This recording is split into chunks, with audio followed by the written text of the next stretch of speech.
Right. Give me a sec. Still doing stuff. God, I have such a worse memory, right? When I don't stream for a few days. But we're streaming today because Saturday is. Also, I'm awful at multitasking. Saturday is the pre-release for me, right? So no usual stream on Saturday, but then hopefully that means, I'll stream on Sunday and we'll have some Super Slam to open. Other than that, I want to build all four decks.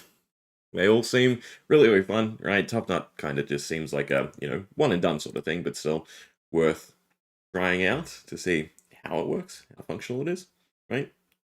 Well, it'll probably end up being functional, but it will probably not end up being good, is the current feeling. Lyth and KO both seem a lot more respectable. Pleiades really depends on confidence and how well confidence lands. I mean, the fact that you can turn off equipment gives it sort of an early game benefit over like dominate, right? But then maybe it drops off. Maybe you don't line up the confidence well enough. So yeah, either or, they all seem fun, right? But we'll start with the Jetpack 3, right? We'll start with the usual news because that's usually what I go with on Saturday, right? We go over anything that's come out during the week. So we have Jetpack 3. Do we have anything else in particular, right? We have the Talk a Big Game article, though we've touched on it through, other videos and trying to figure out Talk a Big Game, Raw Prize. I think we did that last time. I think it's just Jetpack 3, which is still exciting nonetheless, because there are a lot of goodies in the Jetpack, right? Cold Ball selection is definitely really cool and interesting. Moment Maker being the only signature weapon. I'm a little bit sad we didn't get something for like Lyth, right? To synergize with him a bit better. Although, it's a bit questionable how good it would be if he had his own weapon that really made use of his effect, right? Imagine if it was, I don't know, a smaller stat line, or even just if you've been booed, you get plus or something. That'd kind of be crazy because, he has 5 intellect and he definitely put resources into it a lot more easily, right? But summits, Moment Maker, Standing Ovation, Protocol, Red, Clamp Press, and Malefic Incantation as the cold foils, right? So a nice selection. Though I do find this a little bit awkward, right? Because, for instance, they're not alt arts, that's alt art, that is alt art, but then they're non-foil, right? At least according to the gem pack. Although, in hindsight, when I looked at Bravo, I misread this, right? Because he's non-foil in the gem pack, and he's also stated as non-foil in Smash Palace. But he was foil in Smash Palace. You can just see the orb slightly. I mean, you can see it down here when you go onto the version of the card anyway. So I'm curious if he ends up being slightly different. Maybe it's a surprise, right? It'd be easy enough to slap a different background on. Although he's already in like a heavy hitters background, right? That's the arena. That's the Coliseum. New deck building. Did you do any edging for the Fab stuff? Lyth has Titan's Fist. It's alright. Really? Weird. I was thinking High Riser for him. Because, you have a decent chunk of different ways to draw a card. What's the exact wording on High Riser? You're drawing a card this turn, right? So it'd work with Palms, it would work with the Boldens. Yeah. I'm pretty sure I could think up enough block that this would be a bit easier to activate. It depends what style you go for. Actually, I've got 2 Lyth decks, workshopping-esque, right? A full aggro one, and then a proper, well, not a proper, but a setup one. Then Suspense for Pleiades, ones for KOs, and just rocking around as Tough Nut, right? So, yeah, they're what we'll attempt to comb through. I've sort of just gone through, picked out a few cards to speed up the process a little bit, right? But yeah, Gem Pack 3. So we can go off of this, or we can just put a pin in it and just say this center is awkward, right? But it's definitely nice to see stuff like Boulder Drop, because Boulder Drop would definitely be a standout card from the Armory deck. It's a bit sad it doesn't get any special treatment, right? Like Loot the Hold. That's also nice to see from the Gravy deck. I mean, how many +3 cost cards you're running? The question, though, more so is how many blue +3s are you running, right? Because the general mentality for me is you take the big setup stuff, right, and then you really make use of the small attacks, and they're your blue bases. So because they're small attacks anyway, they're not costly, so you can't really pitch them into your weapon. So I do feel like High Riser is going to be a lot more easy to proc. Granted, I don't know how often you really want to weapon swing anyway, because you don't even get, the breakpoint without some sort of buff. But yeah, I think High Rise is probably my go. I remember Cool Prism and be sad because I can't play her. It's definitely nice, right? There, God, I should sit down and I should count out how many they've hit, right? Because we're definitely catching up. Obviously, there's still some other heroes, right? Levia, Bolton, the Tails heroes. First 8 don't count because they have Marvels in the history packs. Outsiders? Arachne's been hit, Riptide's been hit. Uzari was hit, I believe, right? At some point. Yeah. So no, there's not too many Marvel heroes left.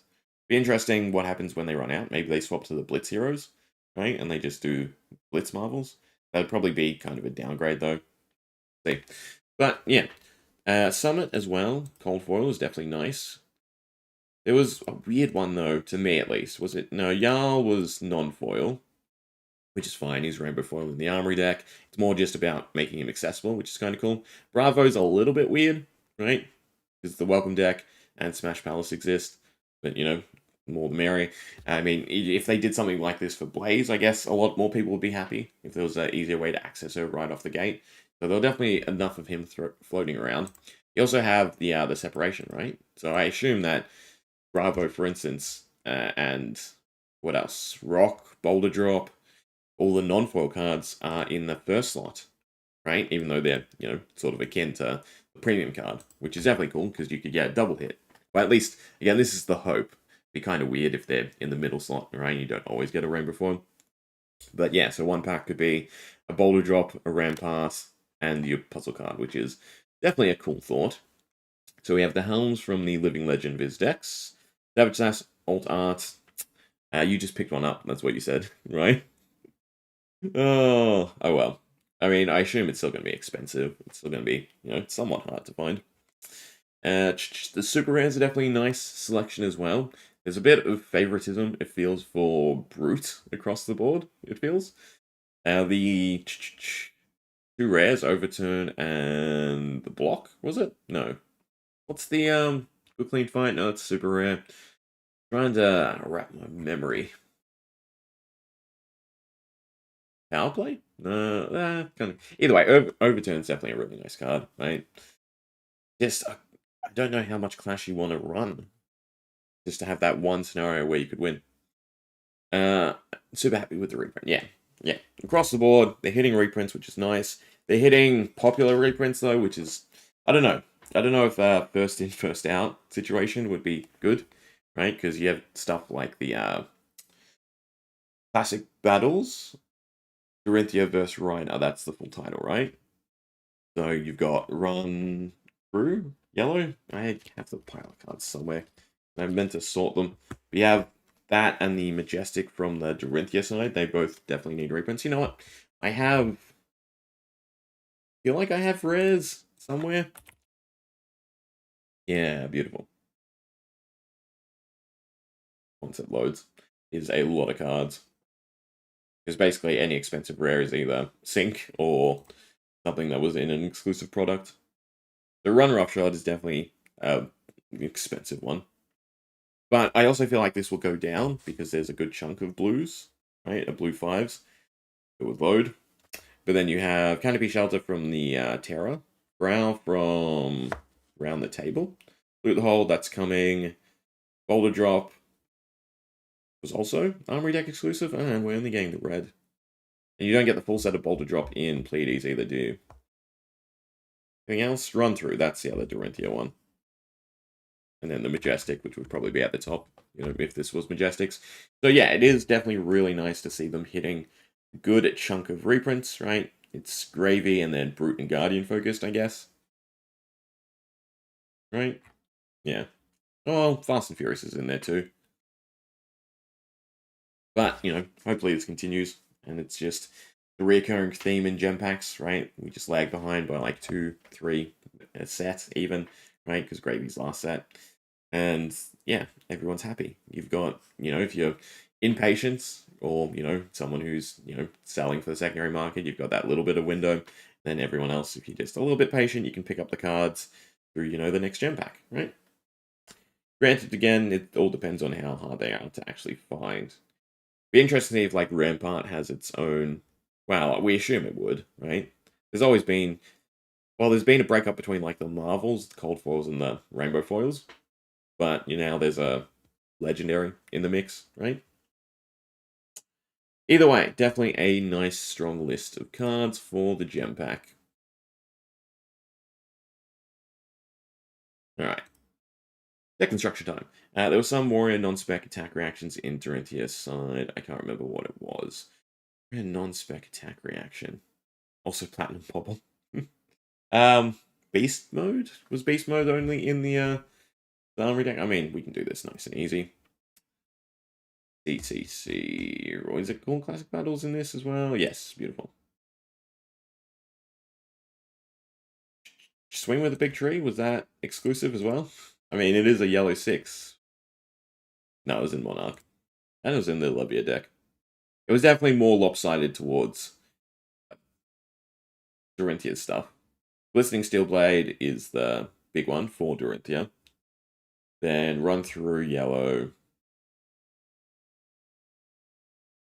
I guess the tutors as well. As in, sorry, what are they? Mentors. The mentors as well. On Knife's Edge. The artwork makes me think so. Not something that stands out. Yeah, next sword attack gains go again. It works with Talishare. And then Beast Mode. Heavy hitters, no. It just took a while, right? I do like the other Rampart more than the original artwork as well.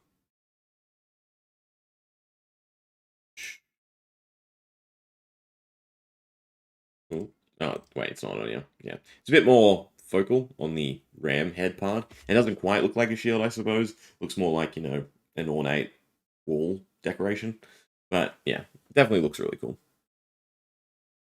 Alright, decks. We'll start with Tough Nut, because I think that'll be the easiest just to crank out, right?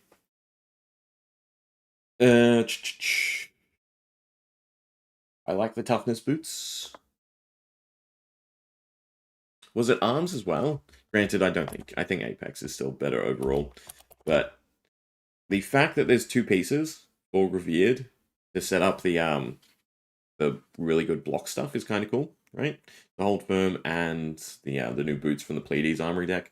You can line up a whole heap of toughness for, what is it? Disarm, Dismay, Dismember? Disarm, which is the big one.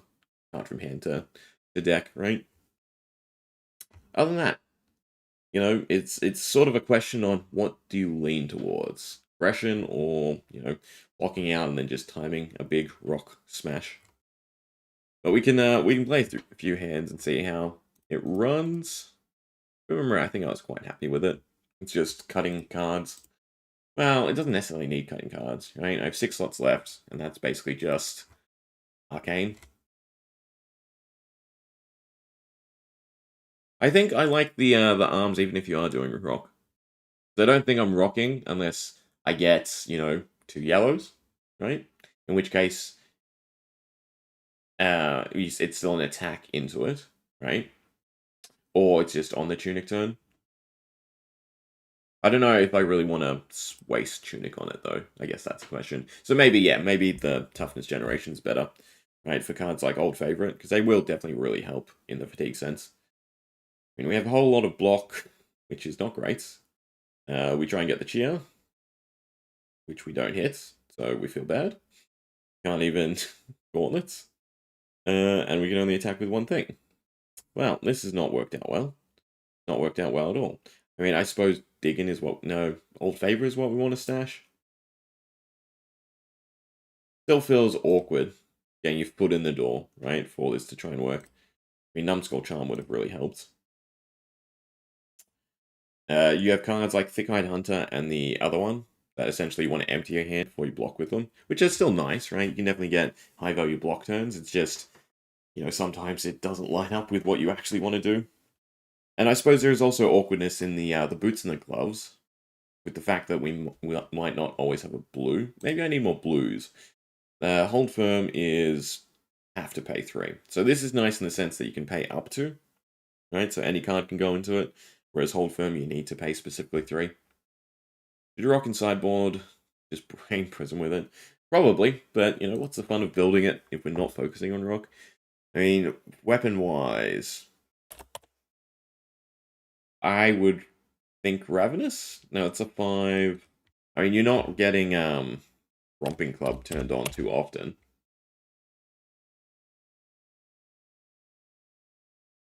Whereas it feels like Ravenous, because of the draw discard, you can kind of get there. Maybe I'm crazy in thinking it's Ravenous.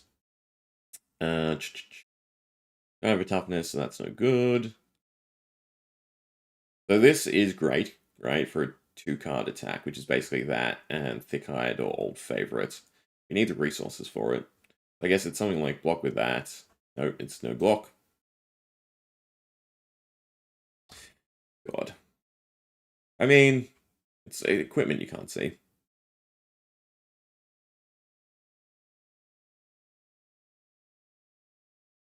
You don't have to discard for it, and that's massive.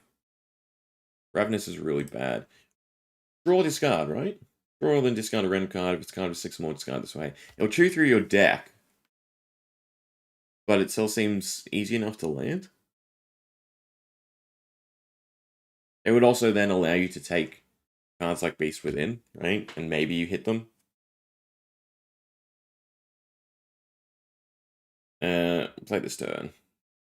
So let's hope to get a cheer. Good. And then it would be old. Well, Jaws of Victory. Old favorite would be both. Either card would be both. So you'd want to go Rex. Don't necessarily know if it's worth overextending like this. But it does get us to 3 toughness. Problem is, I never fatigue. I mean, that's a nice setup. Granted, we couldn't make use of any of our toughness. And this is a... Well, it's not really a high rolly turn because we don't have a way to consistently get go again. And there's the agile windup. The question is, though, do we just make the deck so we don't miss? Because it'd be easy enough to cut everything out and just go yellows. And then only make, you know, like hitting Never Give Up. Fine, gets into the graveyard for us to use its effect. Beast Within would be a hit. Blood Rush Ballet, because right now, it is the Charms. Sinu. Never Give Up. And Blood Rush, along with Impact, 5. Dig In, I kind of want to get rid of anyway. Wreck Romp's fine. Wind Up's fine, right? It is a decent chunk of misses, though. Can I sell you on Barraging Beatdown? I haven't really looked at any of the pre-existing discard cards. So as long as they have block, I'd assume they're fine.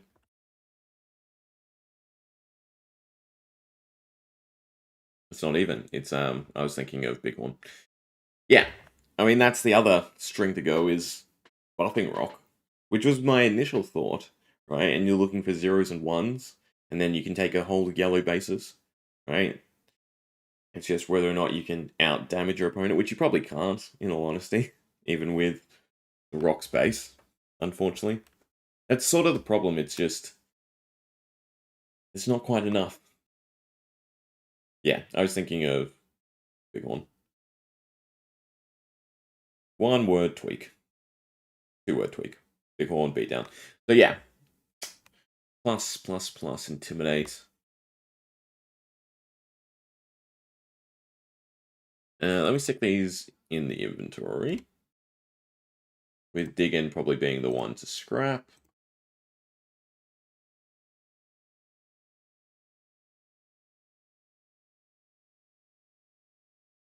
I mean, it's not a bad number of misses.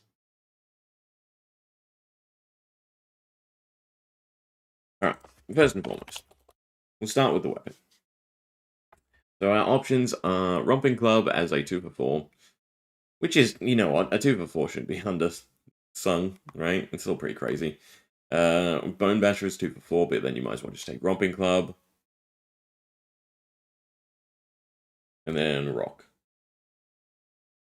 I don't think any of the one-handed stuff matters. Problem is, you gotta jump through a hoop for 1 point over Anthros.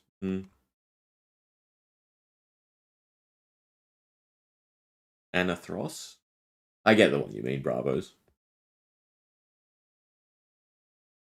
Whenever you attack, draw a card to discard a card if it's 6 or more. So, Ravenous Meat Axe, it would be a build around, right? We take more cards that want to be discarded.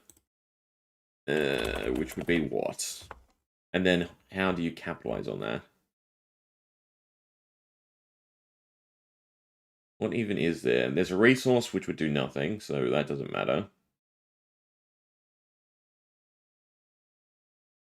Discard a card. Was there any new discard? There's the non... There's your opponent influence one. So it'd be like Fool's Cold, which is definitely a no-no. Reincarnation, yeah. Sea Legs, I don't think you can really comfortably make use of the Gold Kiss, and if you could, your ability's better anyway.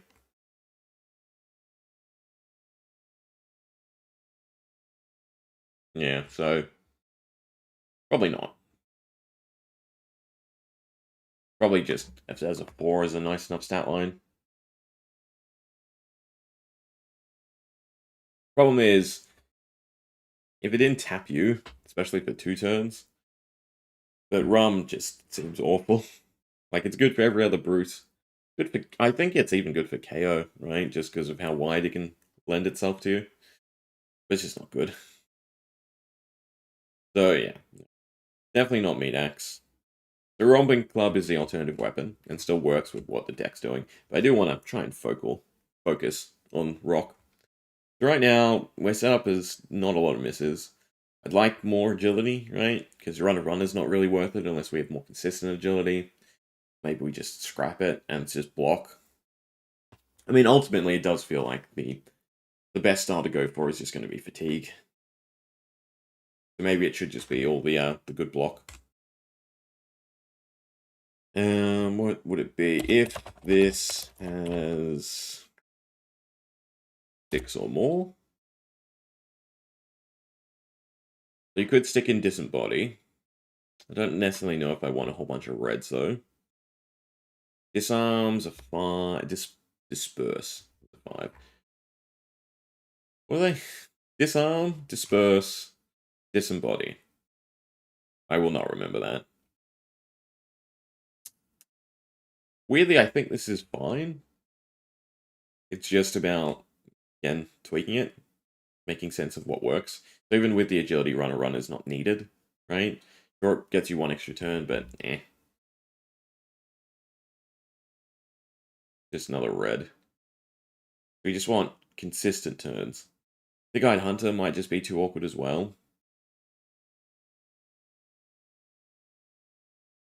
Good-natured brutality is easy enough. It is a cheer trigger, and it's a 6 block. I mean, they're still nice in the sense, right? Give your whole hand, and then you go through it, and then you can still just tough nut weapon.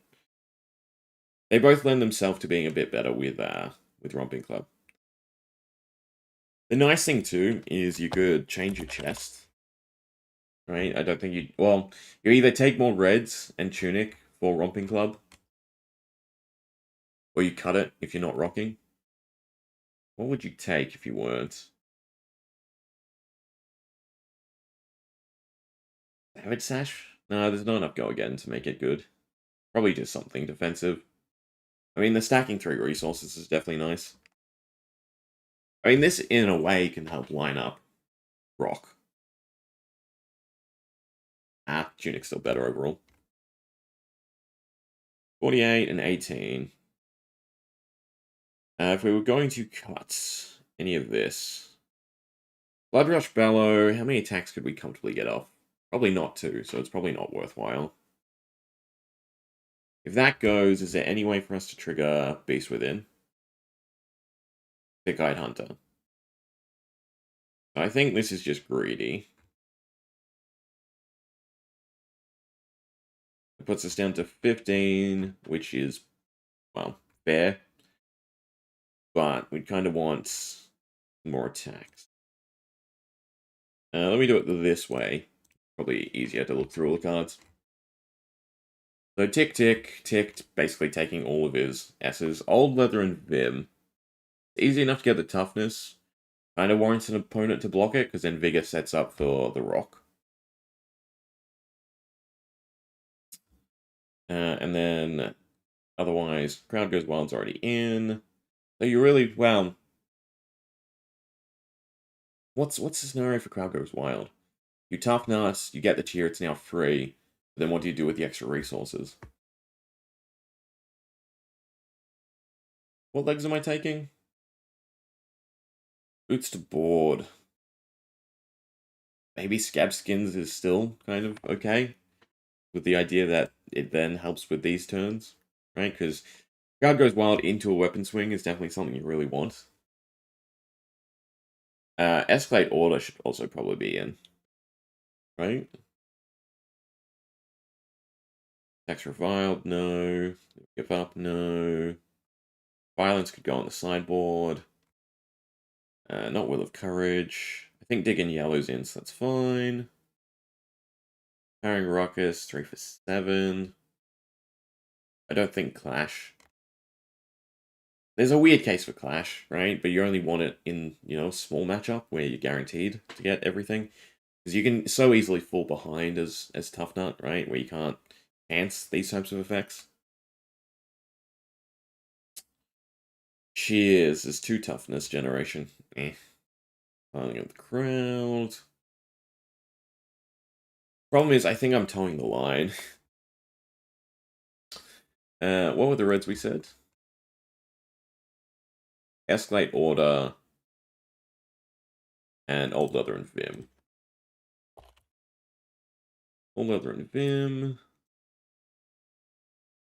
Maybe I don't need the red agility.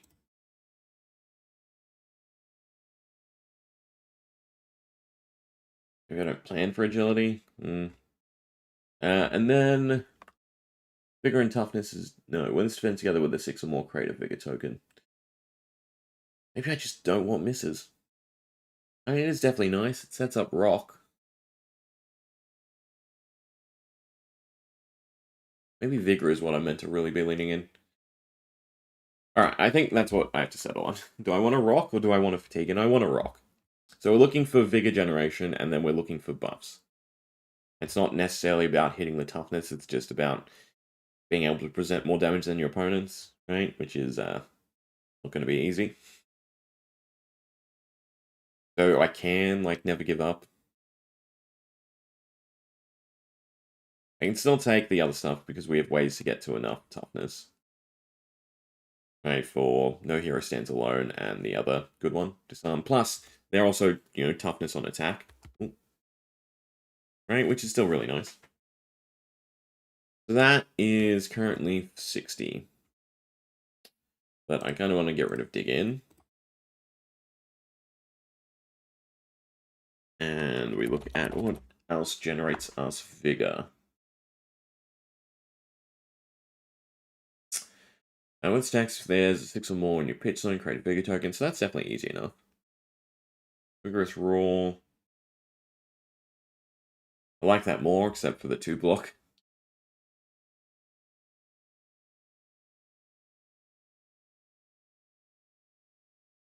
It's rare, so it should come in a full set. +2 to make rock 9. You'd rather hit 10.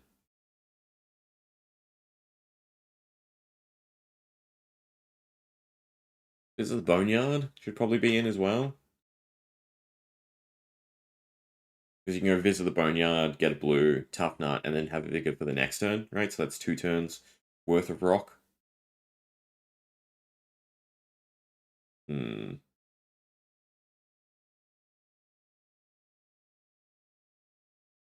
Well, you know what? We'll play a few hands with this and see. I'm going to keep them in my inventory just so I don't get muddled. We'll stick that in the inventory too. And how many cards are we at? 66. So I can still easily fit in all the arcane stuff. And you still probably want to take a big deck, right? Because either way, the match is going to be dragged out.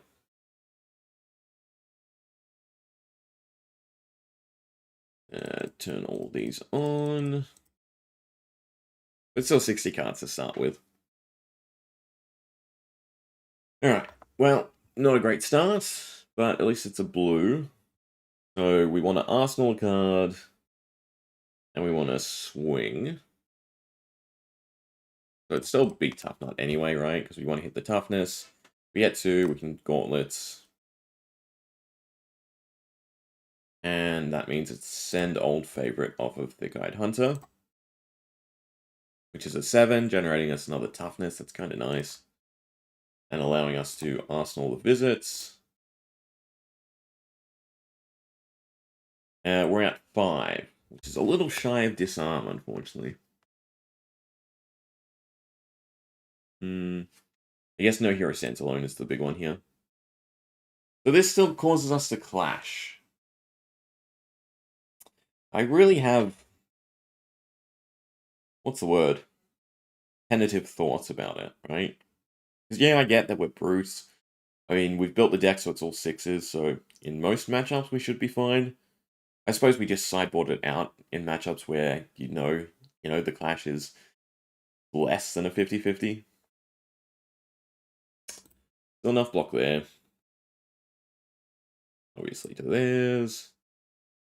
Then we'd have one more card to block on the next attack. Problem is, well, actually no, the problem wouldn't be anything. We'd want to get rid of our hand. Well, we can send disarm, I suppose. But it's still tough nut. Hit a 2, that's fine. Gauntlets. Ooh. And then disarm. But I need to block out more so we actually get a proper sense of what we can do with the leftover cards in our hand. Old Leather and Vim is nice. It just really feels like I want the chance to go that little bit wider. Clash is bad, don't defend. It is bad against Guardian Brute, and those are the new kids on the block. So yeah, see, that's my thinking. We can relegate it to sideboard. We also need a little bit more toughness generation, right? Because we're comfortably getting to 2, not that you can see. But I need an easy way to swap, right? Because I should be using this setting so we can see everything. But then when I go back to the deck, I cut off a whole bunch of cards. I guess I'll have to try and remember. Maybe not boots to board. Maybe it's just forego the 3 toughness ones anyway. Just treat them as attacks that generate toughness, which is still nice, right? Still 7 value-ish. If we were to give our whole hand, we have Tunic up, so I can still get a blue. Alright, so we have 2 turns of... well, no, I've Numbskull Charm, actually. Which means we don't need to use Visit. Guess it's still kind of just block 8. And then we can Charm here and Pitch. Get a Vigor. And then Tough Nuts. And then Gauntlets. Rock. I mean, now it's 3 turns of Rock, which is definitely nice. Well, it's more turns of Rock, actually. We're just holding Visit. So it'd be Impact and Send Packing. Another 8 block. We have 2 resources from Vigor. We go Song. All we have to do is hit a yellow. Numbskull Charm lets us continue with the rock. Maybe it's just buffs, right? Because like once we're at this point, it feels really nice. Okay. I definitely want a blue for later.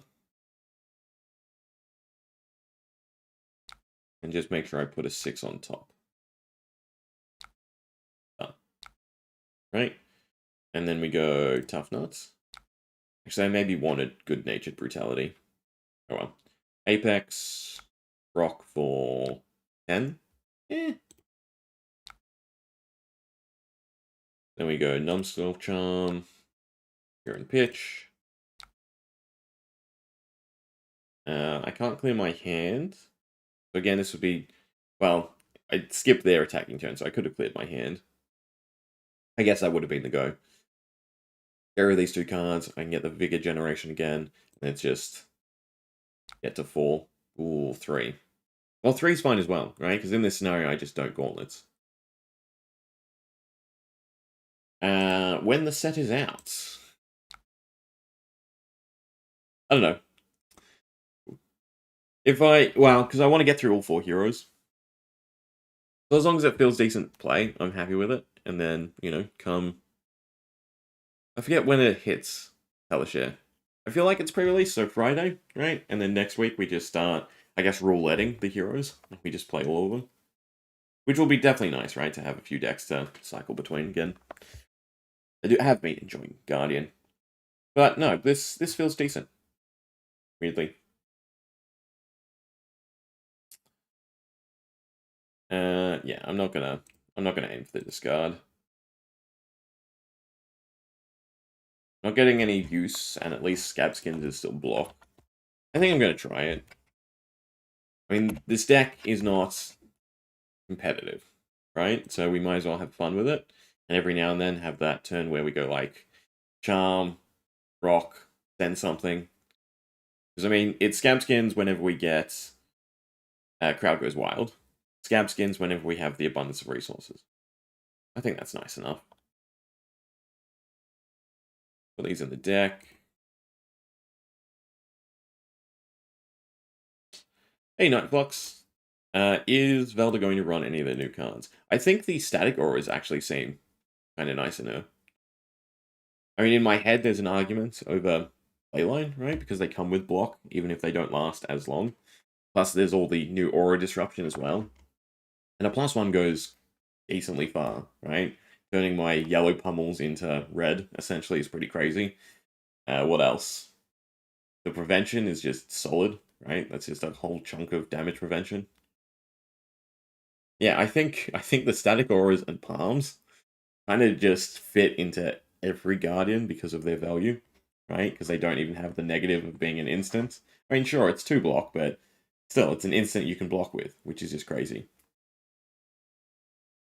Like the discount one, you just play that into one of your defense reactions. Solid.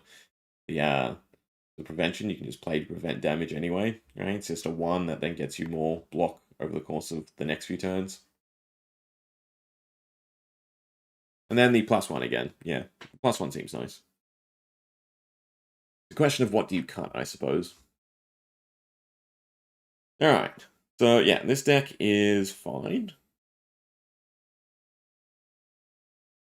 Does what we want.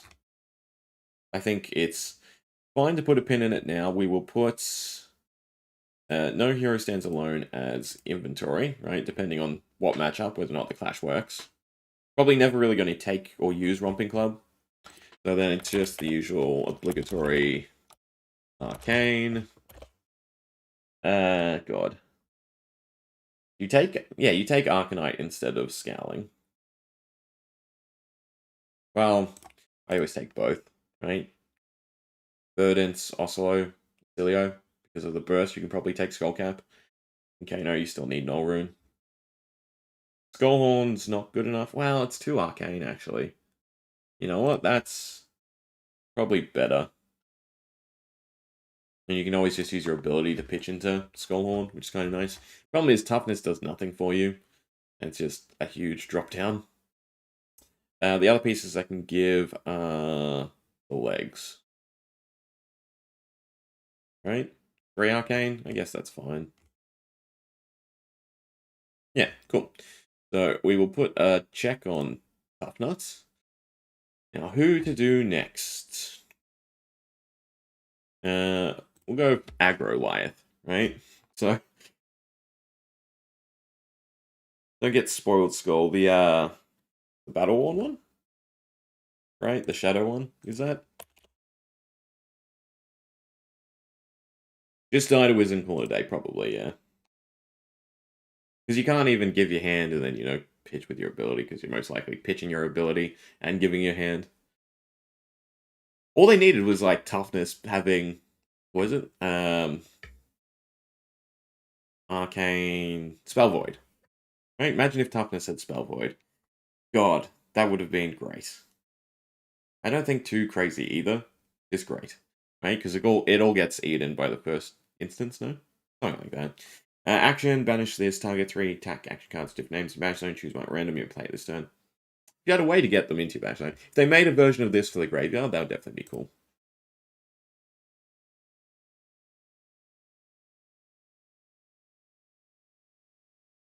Void. Although it would be weird because then, toughness procs. So it'd be how do you keep track of it?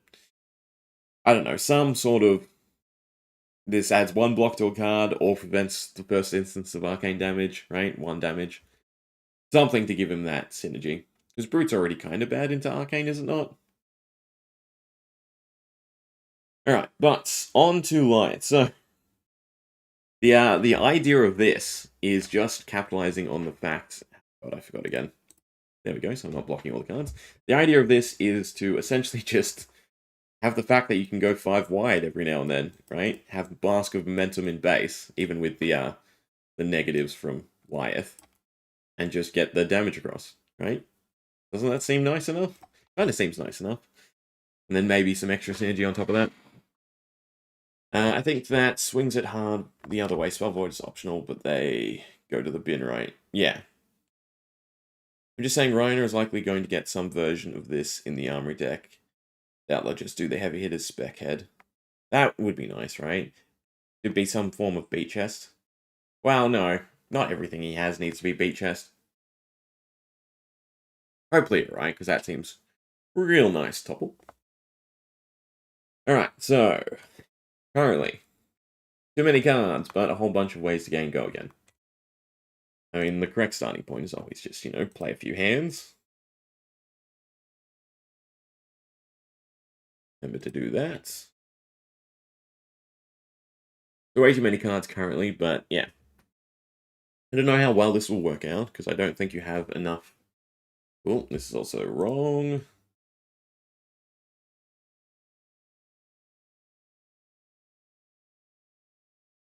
I really do worry that, it'll just be a whole bunch of beat chest support and not be good. But hopefully there's enough else going on with the deck. Cool, network error. That's not a good sign. I guess, well, it's probably a busy time for Teleshare. I am just randomly creating new games and then leaving them. Actually, you know what? Most of the time I forget to concede and leave the game. I'm really, really bad. Granted, I'm one person on the servers, but yeah. This screams Ninja Lyeth.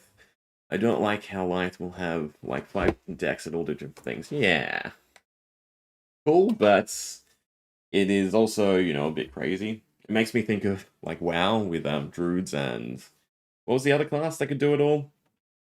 It just feels so uncomparable to having designated roles. But yeah, so the main idea here is just to be able to go wide, very, very wide, and get chip damage across, right? Plus, not to mention, there's still a lot of great cards that get buffs, right? So even like the jacks are still 3s. That's kind of cool. They still have a decent effect as well. I mean, is it quick? Ally, no, item, right? Item could see some good use. Plus, it's nothing hurts, right? It's banishing from your graveyard anyway. Paladin could do all 3. Heal, DPS, kinda. When was Retribution done well? Shaman doesn't count, right? They never did it well enough with God. I can't think. Shaman was such a mess early on. Anyway. Sideboarding wise, it throws me off a lot for figuring out what to tackle with the deck. Yeah, it's like Verdance on steroids. Yeah. Because you definitely want different stuff for different things. But I mean, how much go again generation do we technically have? I mean, the thing is like flying high, and this is my mentality towards the deck. So all of these are just an extra card, right? So they don't really have the hiccup that they normally have. So yeah, I mean, flying high in hand is just an extra card. Sometimes you get +1 as well, which on certain cards could just make up for Liath's ability. On other cards, it could be a lot better, right? like flying high into the mocking blows is pretty nuts. And I forgot to swap back so we can see the cards ish. And then you have like the goon batteries. I mean, the only thing that's probably missing here for me is just a little bit more go again. On this facet of the deck, though, there's not enough draw, so I don't think High Riser really matters. You probably take Millers, even though you're going to lose it. Verdance is wild. I was playing at the Armory against one. They did a bunch of arcane damage, then just started swinging massive earth attacks. Yeah. But, you know, that was the intended design for it to be a proper battle mage. Florian was Polar. The hero is literally every class. Is borderline new Strava in terms of versatility. I can see it. I mean, Runeblade was definitely creeping on everything else, right? Being able to, you know, have the big split damage turns, have big arcane turns, have big go again turns. At least with Lithe, you sort of have to build the whole deck around with it. I mean, I think I've seen some versions where, you know, you take small and big and, you know, half it. Oh, forgot to raise reflexes. Alright, but anyway, we need to count out how much go again we have access to. So I think that's the big ratio here that I am missing. Looking for scrap. Oh, looking for scrap with all of the goon cards in KO and Mocking Blow as well. Utter disgusting, right? It should not be that easy. Any other go agains? I mean, to be honest, it's just cut like the Lithe Charm. Yeah, Liar's Charm, Truth and Trickery, 2 steps ahead, and just go full aggro. Probably go with this. Even painting is disruptive enough. We can, again, we don't have the penalty of an aggro deck, right? Because we can take a whole bunch of blues and still feel very, very happy with them. I suppose I need the aura generation. I mean, this is where the new suspense stuff also just goes hard, right? Getting a discount on looking for a scrap or a razor reflex is nuts. Especially when, you know, you can present X first. But we have 24 go again-esque, right? Jack B Nimbles. Order of hard to hit. Flying high, easiest to use. Then razor reflex, then looking for a scrap, then Jack B quick. What other go again does he have access to? Go fish. Go again, I'm literally on it. That's why I can't see it. So is there anything else worth taking? Could I sell you on a mid card that's coded with 6 card hands with 5 blues? And Bolden? Is that what we're getting at? Also, if I've missed something, forgive me. Chat has died, and the only reason I see that comment is because it's popped up. Oh, there we go. What I see. I mean, Runeblade has the issue of legitimately being designed for everything. Yep. You can definitely still run things like CNC and still swing it for 4, and still demands 2 cards. Who says it's yeah, that's a good point, right? Not to mention, flying high hits everything. So you can flying high at CNC to demand the hand and then still go crazy. Alright, so we have to comb through. God, there's just so much stuff to try and stick in.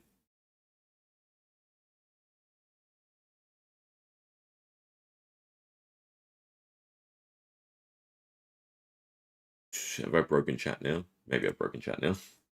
But yeah, so in line strike, I mean, there's no real downside to it, right? The 3, that can be a 5, 3 would go again. I suppose it's a bit bad. Fire breathing, that's an easy one too. If only he had the murderous rebel.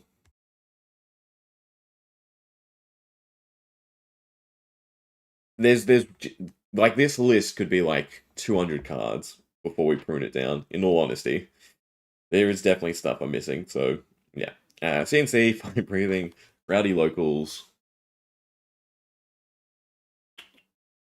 I mean, fire breathing just because you know you can buff it so much and play around his ability definitely seems crazy.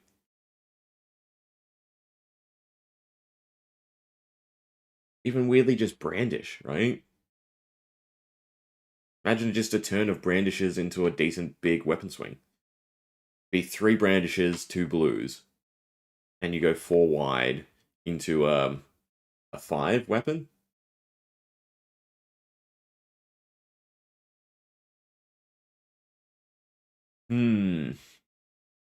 So much potential. And like you care less about the block. I mean, it still hurts, being 1 less, but you're already at that disadvantage where, blocking, you're giving more cards anyway. And then you want more action cards too because of Light's ability. Give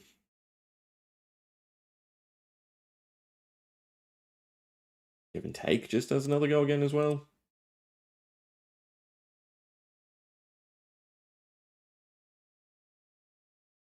You might get eaten by Brandish. And he also seems like he will excel in Project Blue, right? Or even Commoner. Just because the extra card goes so far in those formats. I don't know if I feel great about Line Strike. If we were taking Brandish, it'd probably just be the blue. We'll stick it there for now. Let's just add a whole bunch of stuff and then we'll go through pruning. Command and Conquer. Fire Breather.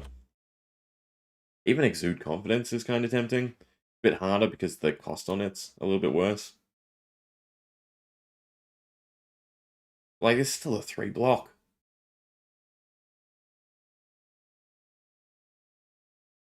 That's what I didn't look into. Fire Breather and Talk a Big Game would have been nuts. Talk a Big Game would go so hard in this, yeah. I mean, I basically only looked at life when it came to shenanigans with Talk a Big Game. It is sad that nothing has come out of Project Blue. I don't think it's dead. I just think it's not as capable as they think it would have been. Plus, it will be very difficult to manage. But yeah, you have the Silver Ages coming. 5 intellect and just go swing for X, deal with it. Yeah, pretty much. Do you even bother blocking with Ninja Lines? Probably not. You're probably just using his ability as a buff, right, on X cards. Plus the Might as well. Like, he has so much going on. And it's just, you block out for a little bit, and then you go nuts. I mean, yeah. Think about that with Syndra. You can't give Mask, because you need it. You can't give many of your other pieces, because you need them. So you don't have the starting block, and it's just who can beat the first person down to, 20 less life, right? And then always have the tempo, essentially. But as life, you have access to all the Guardian stuff. I mean, you could almost just take one of the other shields and just have 2 turns of blocking out with equipment. They're not called shields, they're called offhand. And then just go hard, right?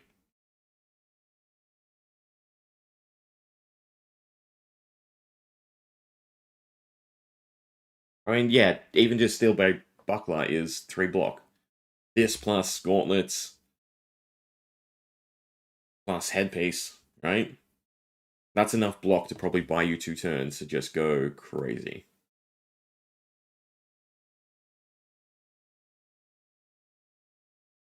Is that really what I'm thinking? Don't bother. Just go as hard as we can from the get-go. Kinda, yeah. But yeah, life gain, even the suspense. There's just so much we can mix into this deck.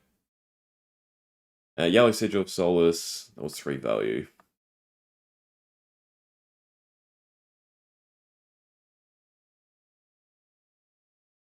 Yellow Sigil would be kind of funny.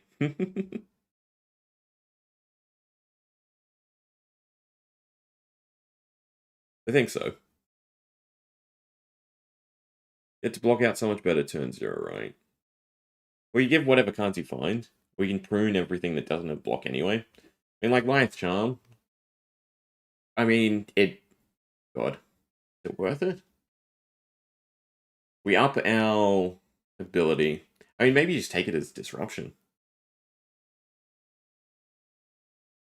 But even like all the sigils, then it's just a 4-card hand and you've gone life gain. Like, he does not seem like he's been tuned. Like, it's almost like they had to. He would have needed to halve the values of everything, right? Not just power and block, but life gain.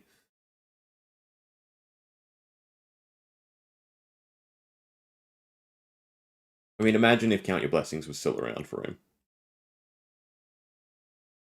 Just because of how easy they are to play then is just utter disgusting. Alright, but we still have a lot to prune. The KO one is the tutor from inventory, which is also really nuts because, you know, it's a blue in hand that turns into a red.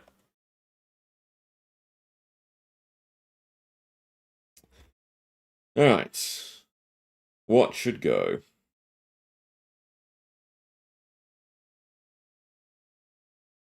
I mean, maybe it's stuff like Leave Him Hanging. You don't need to greet it.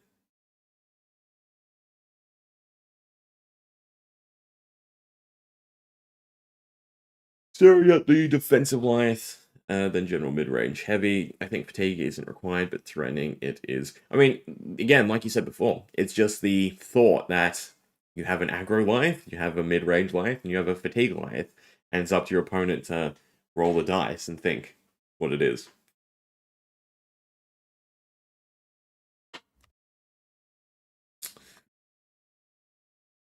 Flying highs, we're taking yellow blue, so the reds have less benefit. I think Leave Them Hanging is too costly, even though the timid. Well, it's still just disruption on an opponent's turn. I honestly don't know what to cut. The goons, because they can't get to might, I suppose? There's just so much potential there. If I stick in the suspense auras, that's crazy. I mean, you could also... You could just take Leyline for these types of cards. Is that not how you spell Leyline? Is it 2 words? It's 2 words. Right? Just as an extra... Because between Leyline and his ability, then that's basically 2 static auras that you have through the course of the game, right? Sorry, this is the other issue. I'm thinking about it, and now I'm thinking about building a mid-range. We'll focus on aggro, we'll get rid of the goons, we'll get rid of trying to get to 3 might. This version, not often, which is what I need to slow down and center on. My mind just went straight to mid-range, having suspense and everything stick around. I mean, aggregate... I can't say that word. Aggregate. Why can't I say that word? Aggregate. Why is my brain putting the G before the R? I can't. Aggregate? Arrogant. Arrogant. Arrogant. Arrogant showboat, right? It's still crazy for wide. Because again, in hand, it's, you know, is this a razor reflex? And then you just play it and you get the might. What axe? Axe? What axe? Or is that what it sounded like when I was trying to say this? God. 54, 27. I still have to prune so many cards. Through the trickery, even though it's good block. I don't think Liar's Charm is necessary. Bad Bean and Broken can go. Obscenities, I think it's still fine.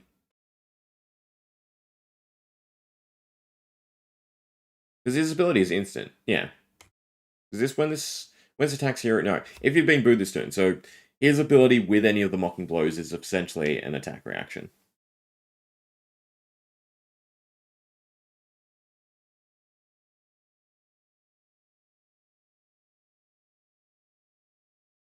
Hmm.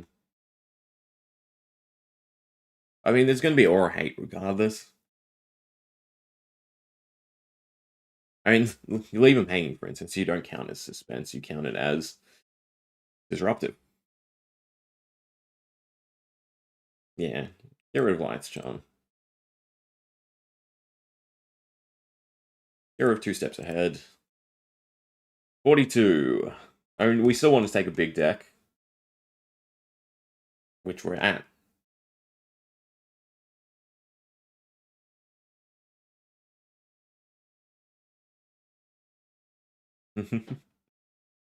We'll try this, see what happens. So when it comes to the Aura Suspense, it's then also, a question. The problem is they've roped it into a lot of attack cards, right? The Auras.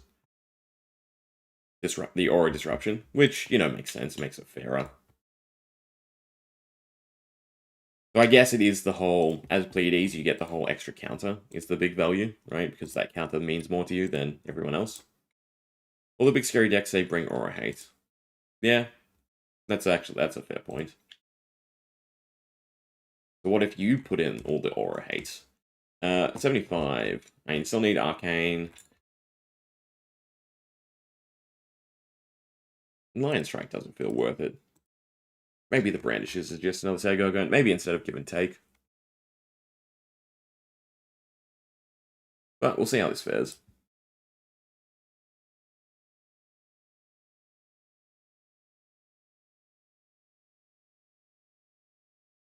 Alright. Aggro Lyeth.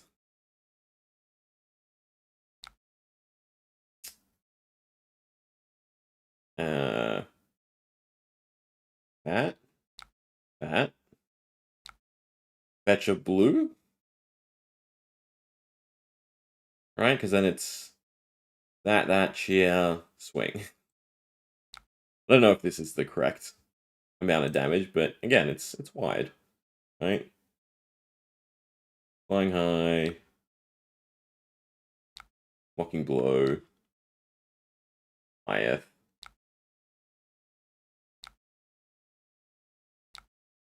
There's probably a better way to hold. I know this is first turn, but basically I'm just trying to see how much we can string together. The weapon's a little bit of a weak point.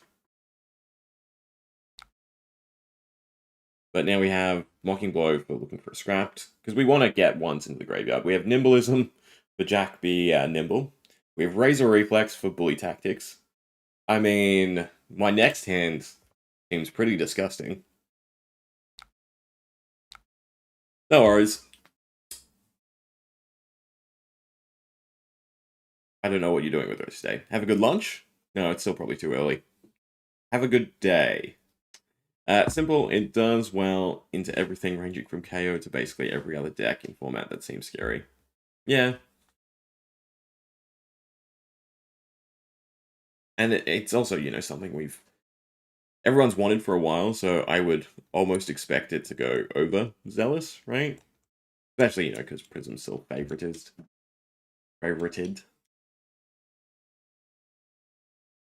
Which I guess is the idea then. Don't rely on auras. Like, even as my, Velda deck. But, oh god, no, see, as Velda, it's also the sense that you want a different target, because the Seismic Surge is more important. And there will be opponents who don't rationalize that. Alright, so this turn is what? We have the Might. So this is a 3. This is also a 3, so it doesn't really matter which I start with. No, but the idea here is we bully tactics. We bully tactics for 2. No. That's free, that's 1, that's 1. So that's 2. We bully tactics for 1. Which is still good. It's 1 card.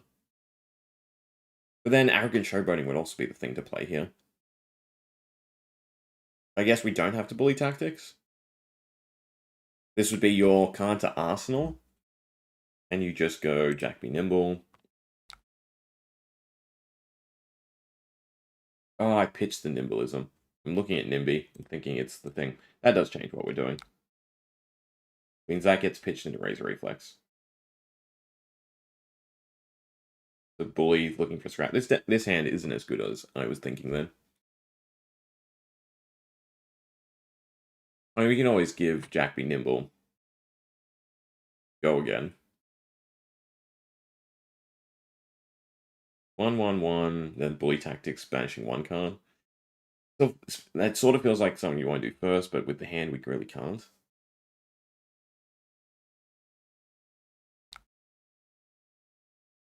Razor Reflex. So 6 into a 3. I don't necessarily know if I like overextending into a 2.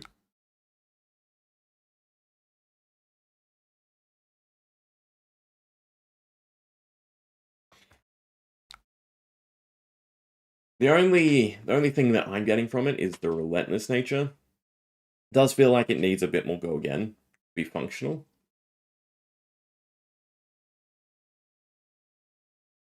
Like this turn, what do we have?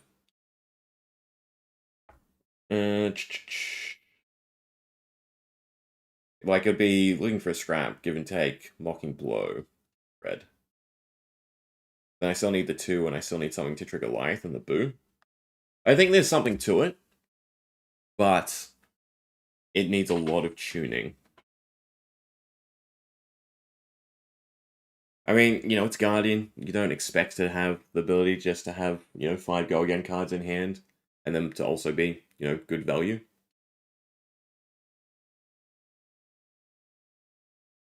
Yeah, basically that. Same thought. Still, it's worth putting a pin in, I think, right? And seeing how it can work out.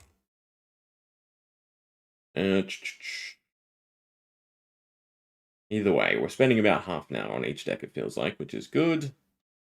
So we'll go with KO next. And as long as, I have something to throw at someone, come release, I'm happy.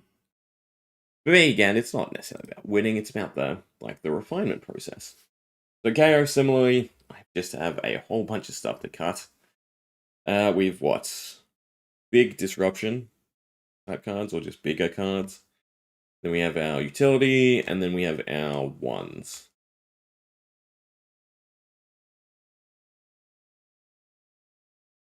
Yeah. I don't think Rainbow Reflexes is solid enough. Maybe it relies on the other boo cards, because like Mocking Blows are definitely really, really solid. If you get the boo trigger. Which, and you know what, again, as Guardian, because they weren't triggering against that opponent, right? But in some sense, you can get Might off of them, also swing for pretty big.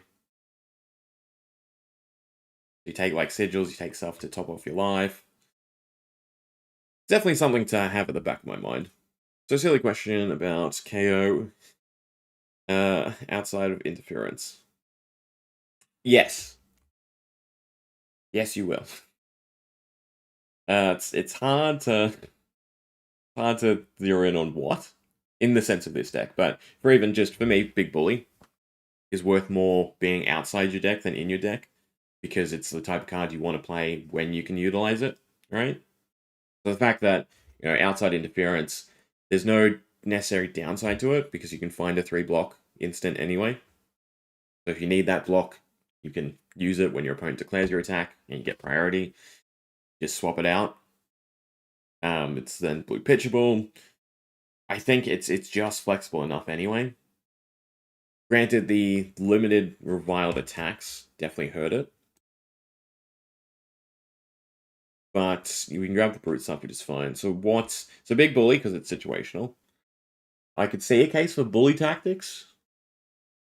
Right? Because then the idea is, well, no, bully tactics is a bit more awkward. Because you want a whole bunch of other cards to go with it.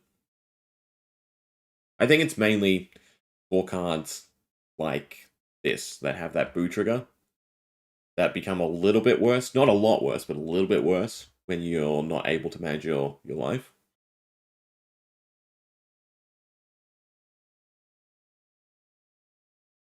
Find a tutor with it is interesting. I mean, it's also just the concept that, in my inventory, I can have Fix a Match sitting there and Big Bully. I don't know whether or not you'd want Fix a Match in your deck, but the idea there being, if I need a block, I can find Big Bully. If I have the conditions to use Big Bully, I can find Big Bully. If I can't, then I can find something like Fix a Match, right? It is definitely an argument of, is this better in my deck than being the card I find with it? So, can be a little bit of a rough spot. And that was sort of my initial thinking in outside interference was also, does this really have a use case? Is there going to be enough cards? But even, for instance, the goon tactics and stuff. Well, no, because then you have to line up. It needs to be cards that have a conditional effect that's not dependent on other cards, but stuff that outside of your control, right? So life is somewhat outside of your control. depending on how your opponent plays. So I think Big Bully is the prime candidate for me right now. And again, it's just the idea, one less red in my deck for a blue. But hopefully I can figure out something else to go along with that. Tech fix the match out. Nope, that one. I suppose it should be in the maybe, if anywhere. I just feel like it's not good as a card for the card pool. Isn't strong enough. I legit ditched the blue just to get more sideboard slots. Yeah, that's another issue is sideboarding. I never really tune a deck to go crazy with sideboard just because when it comes to like playing in person, my brain kind of goes kaput. I can definitely understand that. I mean, again, I would just argue any red that you're taking, you can just put it in instead. And then that's the idea. Because it doesn't double up your chance to find something, right? That's the big hiccup. But it's still the ability to exchange a red for a blue in deck is kind of nice to me.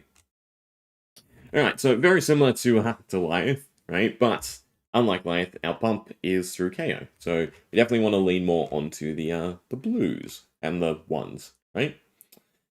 Question is what to take out.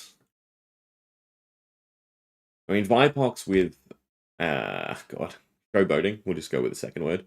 Definitely seems cool. But again, there's so much that is possible. Blood Rush in KO. I think you're a madman for trying it. I also don't think there's enough small stuff, right? Because Blood Rush only hits Brute. There's definitely merit to it. But enough? I don't know. Again, he's sort of in a position where you go down the Brute route, and you still have good utility with it, right? Because Vigor's still pretty huge, having that. I mean, Vigor with Blood Rush, just easy, right? But again, then it becomes a whole bunch of cards you have to build around. And then some of the Reviled stuff becomes a bit bad. But then you do have, like, the utility that becomes a bit good. I don't think I will try. I think I don't want to go too nuts with the decks and the fun. Well, it's kind of hard to say. So we have Aggro Lyeth, Tough Nut Rock. They're like the Mimi decks, and then we have normal Lyeth, Pleiades, and KO. Yeah, that's what Topple's saying is probably correct. Because again, all you're doing is you're trading your ability, and it's a boo to get a Vigor versus Intimidate, and Intimidate automatically synergizes, right, with Blood Rush Bellow off of Reiner's ability. If there were big boos, maybe, but I don't think there is any big boos, right, that you can take. No, that's Revered only. 4, 5. That's also Revered only. Why'd they give only the big stuff to Revered only? Interesting. Yeah, so in order to comfortably hit 6s, you're taking out all of the Reviled stuff, essentially. Or they're just misses.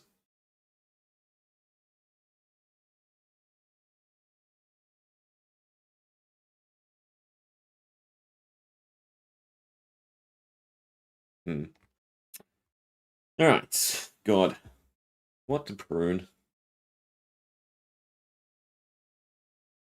I suppose the easiest thing to do is look through and cut out anything with the limited stat line. I like Nimby, find a blue Nimblism, but outside of that, it's probably meh. Because you get away with just taking all the blue stuff. Now, token generation is a curiosity as well. Yeah, in terms of fatiguing, both Pleiades and Lion are definitely not your typical Guardian.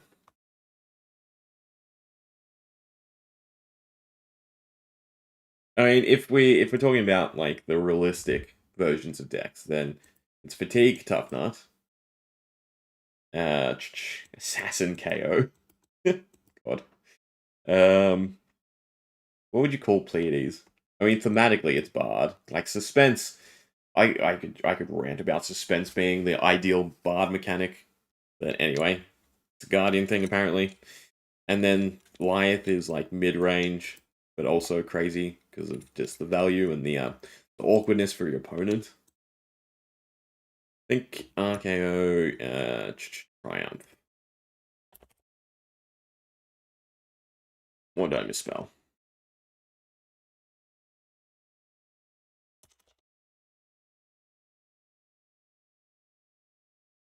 Be really stable, like consistently having. Oh, right. Not a card, God. I should read the whole comment. 2 Triumph is to be really stable, like having consistent 14 to 15 turns between attacks and blocks. Ooh. I don't think so. Well, I don't know. That's one way to think about it. I mean, if we're talking about value overall, yes. Right? Because the idea is, again, to your opponent, it's about making sure they have to consider his ability. So having just big stuff is one thing. Having cards that, could be awkward, like Vipox becomes a damned if you do, damned if you don't moment as well. And creating those awkward situations is what you kind of need to do. Like big bully tactics is fine, but it's just leading to extra damage at a hefty cost. It's not necessarily great.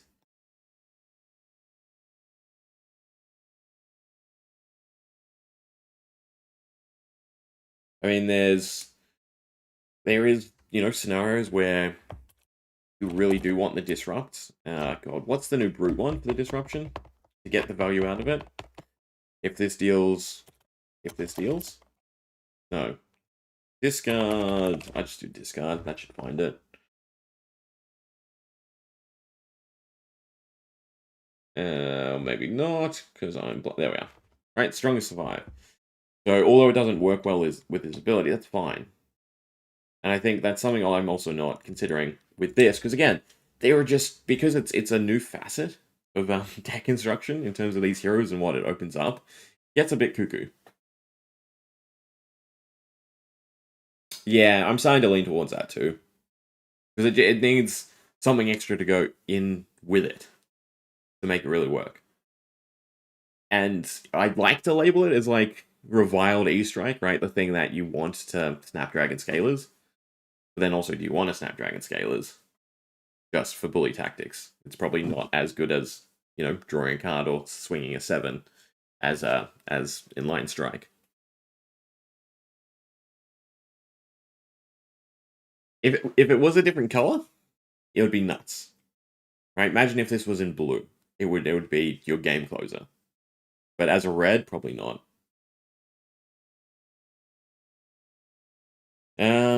Do I stick these in them? Maybe. Whether or not you think that you'll do enough damage with them, I suppose. Because right now, like this is probably a core of cards we keep, right? Maybe not runner. I don't know how easy agility is to come by.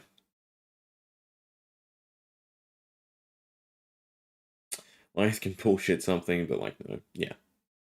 I mean, end of the day, that's probably what I will end up building in terms of a meme version of him, right? Aggro seems fun to try out, but yeah, trying to just block and set something big up, definitely a bit more my jam.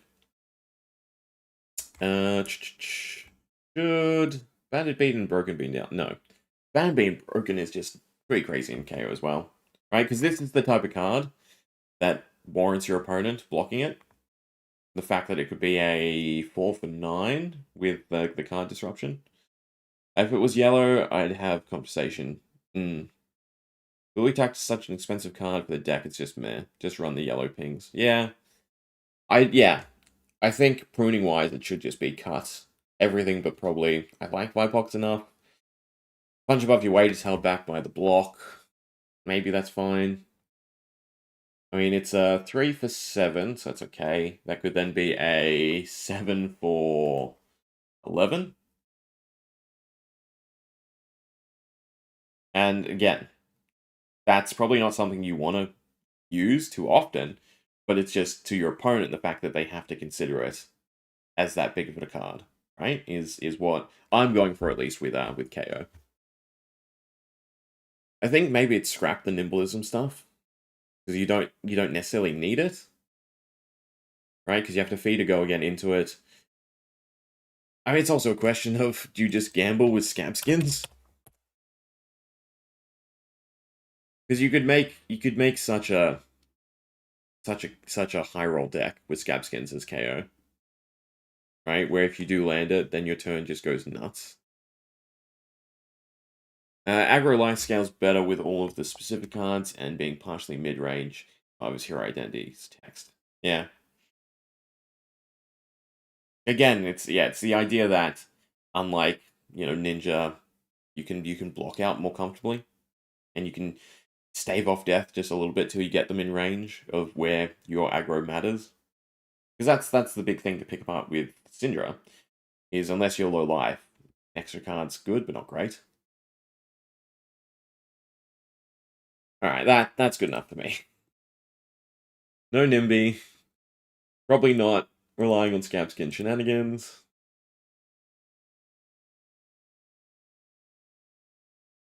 Oh, God. I think Sadistic Scowl goes too. I think we get rid of that in Bully Tactics. God, how many cards do we have to cut? Ooh. 32 plus 21. God, we have to... Huge pumps, then the short cards, how Lithe goes aggro.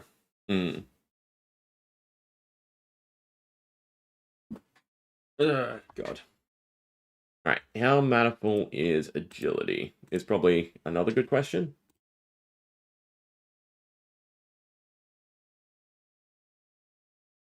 I mean, opening up with a go again card is nice, because again, you have the option to KO for the damage.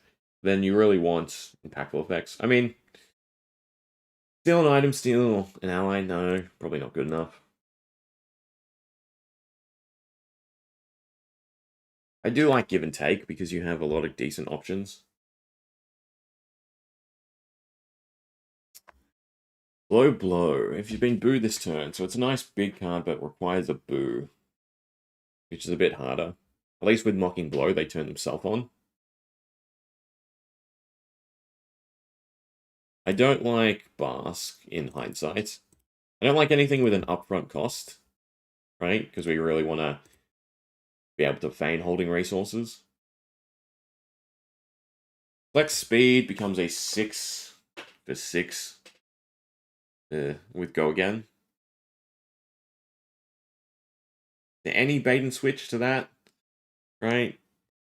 Because if you present this, if you present this first, your opponent knows you're going to try and KO, right? At least with Flex Strength, the +3 is probably a bit more impactful, being either the card you pitch or your second card.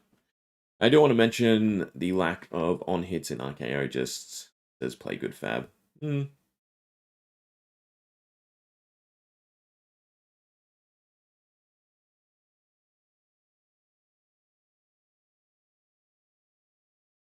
I mean, there's still, there's kind of enough.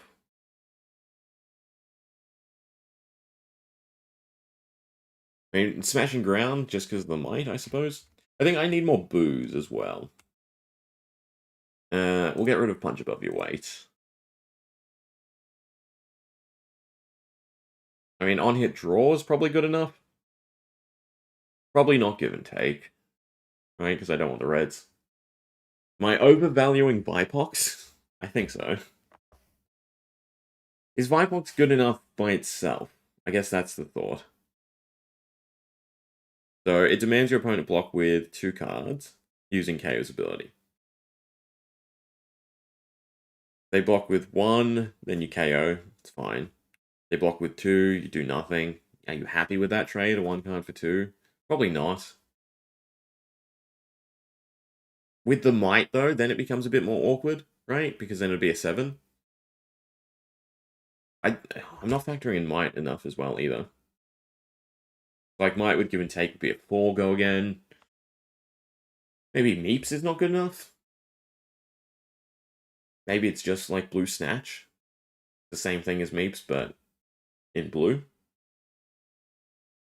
The day KO works with this deck is the day Combo Fang is going nuts. Really? I don't know. The main issue with Fang is the setup, right? This is off the gate.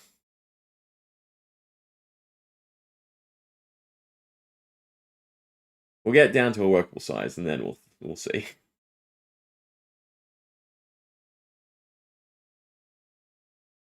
Next from a Huntsman player by Pox with Justin Nick is hands down one of the dumbest 2-card 10s.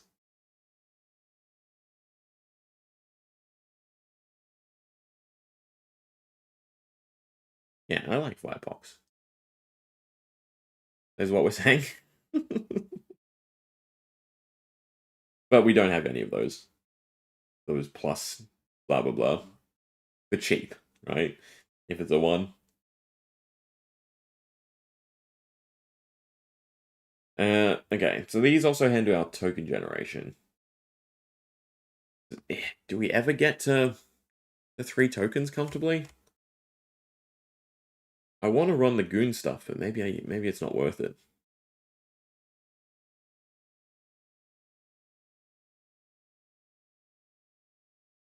Definitely being greedy with overcrowded. This, because it loses its power, each color scheme is not so good. Start off as 1, it'd be fine. Ron Remains is probably greedy as well.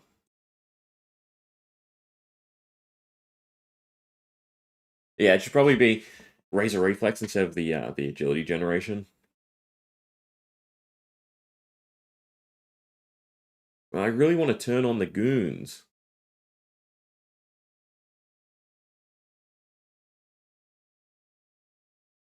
Flex Strength as a 6 for 9.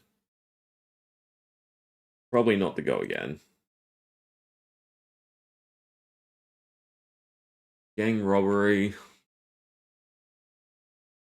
Feels more sideboard-esque. It's just the blues are better. Am I missing one of the goon cards? I'm missing one of the goon cards.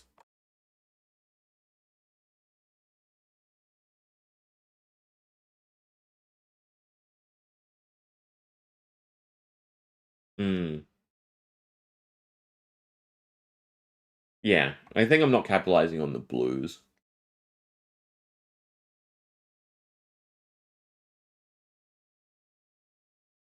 With stacks to control my turn, create 3 more is definitely nice.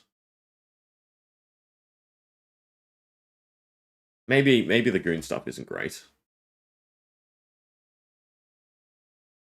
Razors, nope, not deck. Inventory.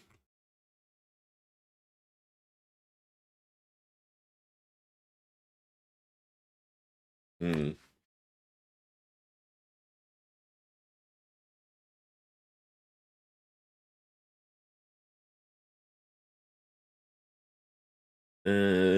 Do I want the blue? Probably not.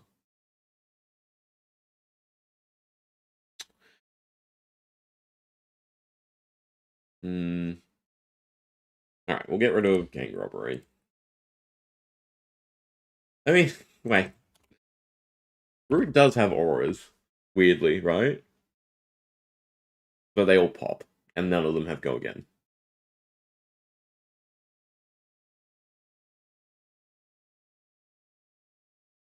Hmm. No.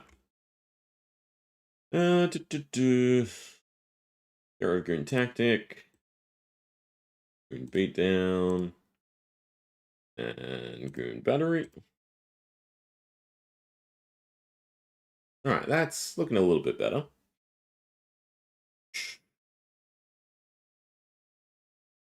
Fix the Match does let us search for something big. Like, Fix the Match into Swing Big is kind of cool.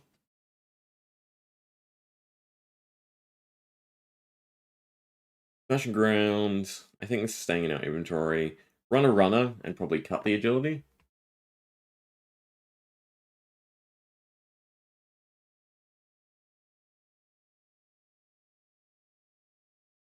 Yeah. Unfortunate. Weird that they gave, like, this was a starting concept. Take a whole turn to set something up. I mean, the mentality was probably you don't want someone to be able to play multiple in a go, right? That's just so crap.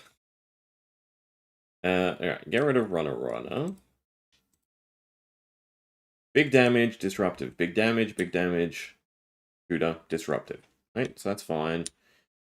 Probably don't need the agility. Because I'd always rather a blue in hand for his ability. Smash Alehorn. I mean, this was just here because this and a boo turned on the goon cards.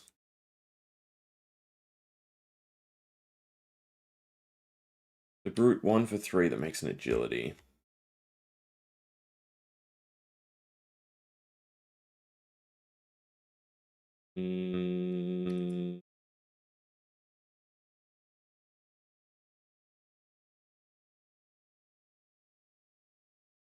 Leads?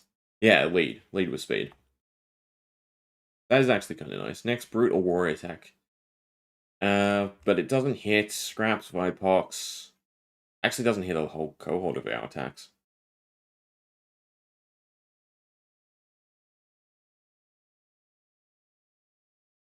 I can't run it? Right? Because it would be only here for the big stuff. Which I guess is still nice, right? Because they're all 2s. They're mostly 2s. And it sets up an agility for the next turn. Yeah, we'll throw it in. Inventory. 2, 3.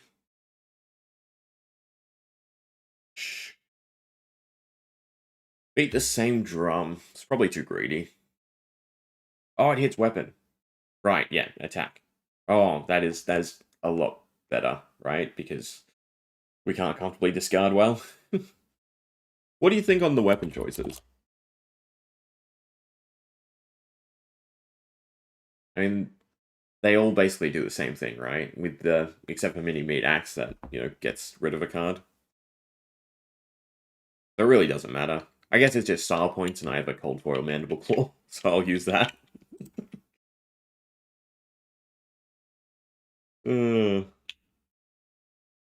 Rage Reflex can't hit it. What are we at? 24, 18, and 39. We're close. I think I'll get rid of beat with the same drum. Outside interference is currently just hitting Big Bully. It's probably hitting Big Bully and picks the match for me.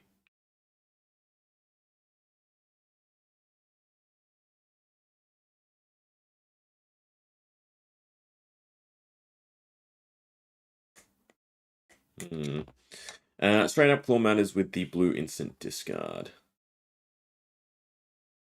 Bigger claw, Big Bully can be such an insane roll. Isn't that Tough Nuts one? Instant. How do I do this? Does this work? What are all the instant discards? Definitely not thinking about certain things.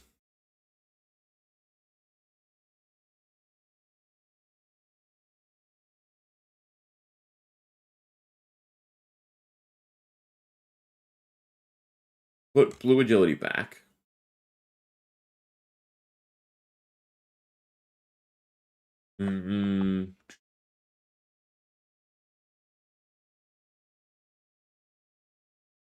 Wind-up's probably meh. What, do you just take the wind-ups, right? As a way to give it a go again?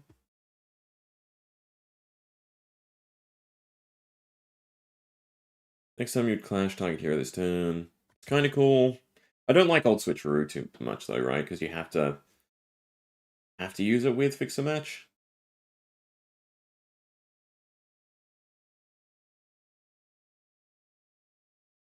I mean, sideboard wise, right? This would be something for outside interference potentially. Anyway, put these back in the deck.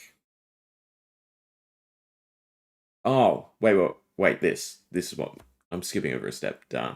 This is the instant discard you mean, right? Outside interference, claw, and then find Big Bully. See? There we go. There's the lineup or rationale to hit Big Bully from the inventory.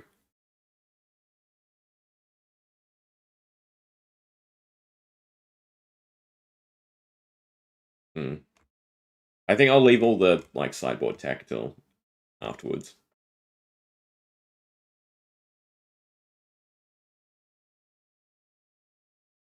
Arrogant showboating feel greedy. Kinda does. What are we at? 76 plus 6.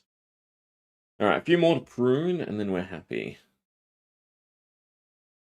Maybe I don't care about looking for a scrap yellow.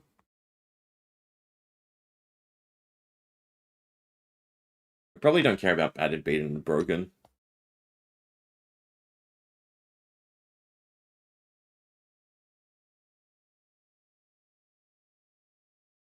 We are a little bit light on the booze. Is one thing. The weapon? What's the weapon?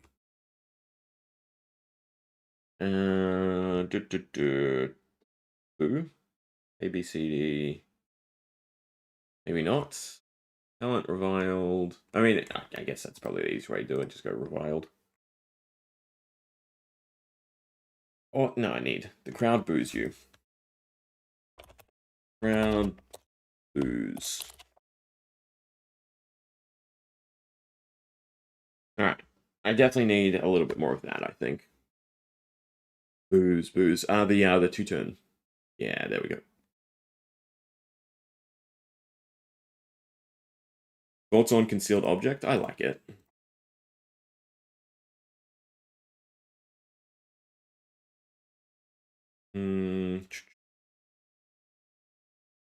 Villainous pose. Too costly?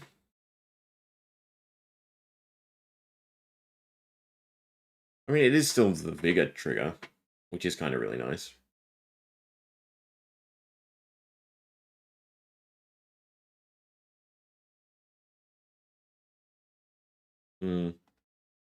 Maybe not.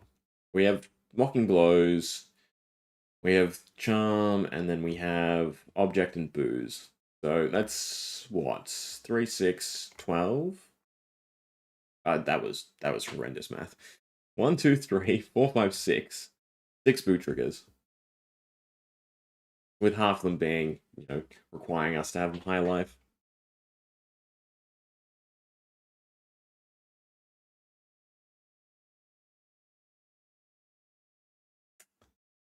Still need to prune stuff though.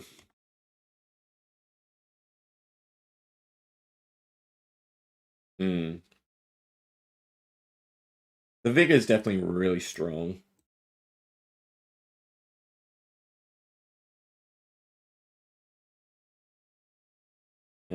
Equipment I'll worry about last. Alright, what cards are we at?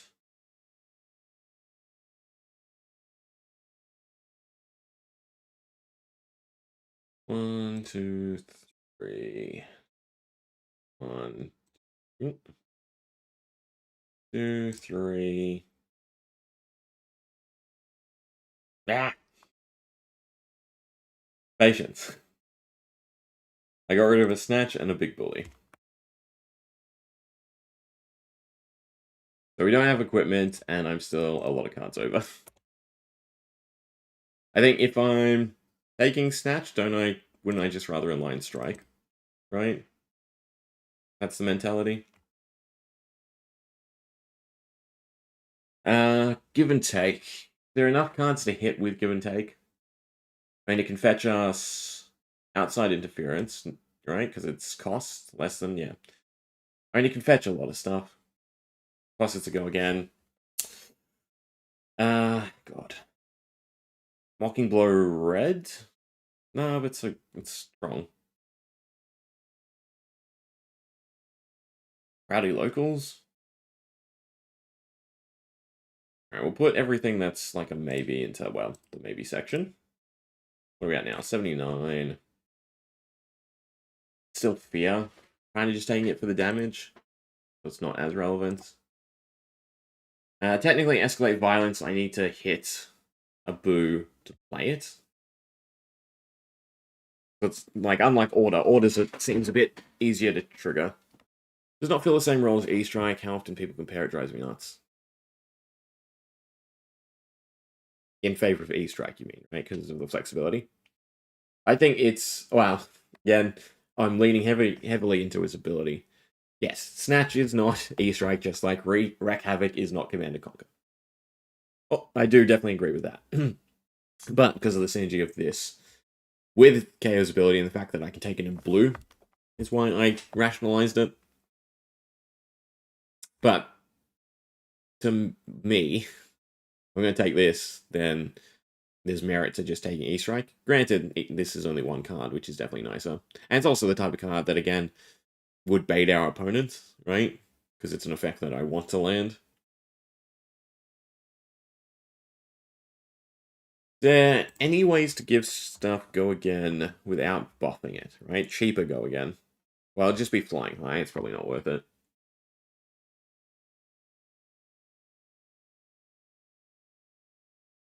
God, they both would have liked the legs in the set, Guardian and Brute, right? Some new facet. What are we at? 76.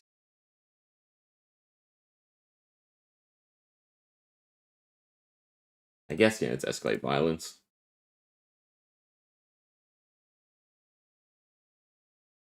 Scaling. Tunic.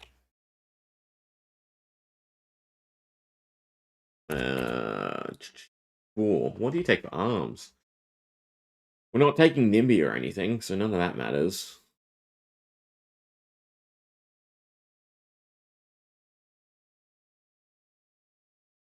Knuckles? But you can't get the block out of it.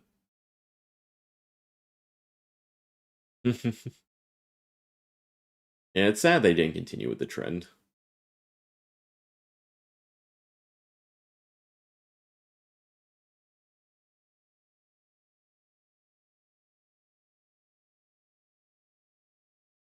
What's the most defensive gloves we can take then? Well, it'd still be Bonebreaker or Apex because of the two. I guess we do have some cards that we can use with Bonebreaker, right? To get the Might token, so I guess that's fair enough. And then legs. Probably Snappies.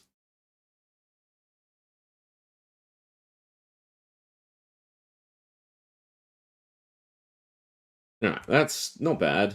Right, 76. Still some room for the arcane stuff. Well, plus, I'm just awkwardly taking these.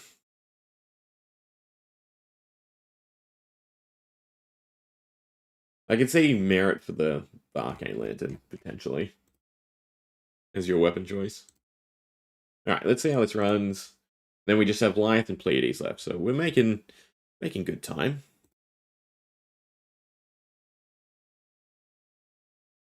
Having at least a base version for all 4 heroes, right?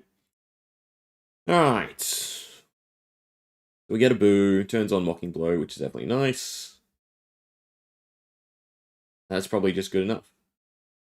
Let's just hold one of the Mocking Blows. What I hope for the Arcanite Greaves is when this Fens create Spellbane token, temper 2. Yeah, you know, that would fit the niche, right? Because they can't, obviously they can't just keep stacking on Arcane Barrier. The Spell Void's a bit, eh. I mean, I wonder how well, you know, if every piece just had the same text as the chess piece. Beginning of your end phase, destroy this. Is this worth it just for the Vigor? I mean, then it's Stash, Razor Reflex. But I'm out of card.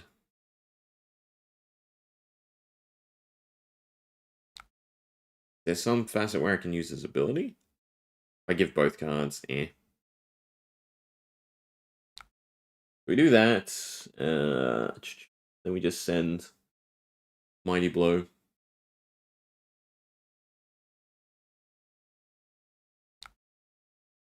We can do that. Give it a 5. And Arsenal the Razor Reflex.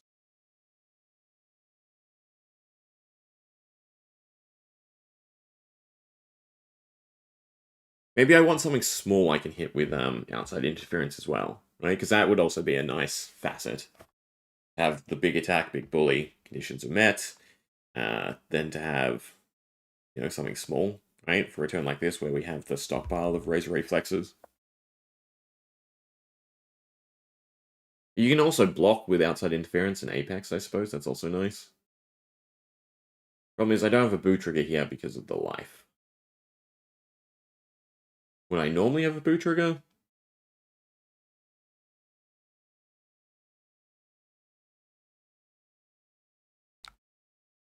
So the idea would be... Still be outside interference as the ability. Shoot something, which allows me to Razor Reflex or Big Bully. The idea would be Mocking Blow, Razor Reflex. Right? And that's off the Vigor. That leaves me with 4 resources. So Fix the Match would kind of feel better at this point. And I could find something big for the following turn. Right? Mocking Blow. Buff it with Razor Reflex. And then we go Fix the Match. And we have the option to put it to 6. Although if we're booed, you probably cheap shot and stash the Razor Reflex. What would we want to find? I mean, part of me kind of just wants to continue to find outside interference, right? Because that gives us the next turn to bully. Also, you know what? I'm forgetting about the interaction where we can Mandible Claws off of a cheap shot because we didn't get the boo, and then play Fix the Match. So having a Razor Reflex, we could find something small to go with it, like Vipox. We have Mocking Blow, so looking for a Scrap is on. I mean, yeah, I like the flexibility. We can find a tutor off of it, and it's a blue in deck. Or, you know, if we have everything aligned, we can get that big card. Plus, the turning on claws, as you pointed out, is definitely really, really nice. Find anything we want. We can set up a boo. This is going to do my head in, though, having the tutor. Oh, God.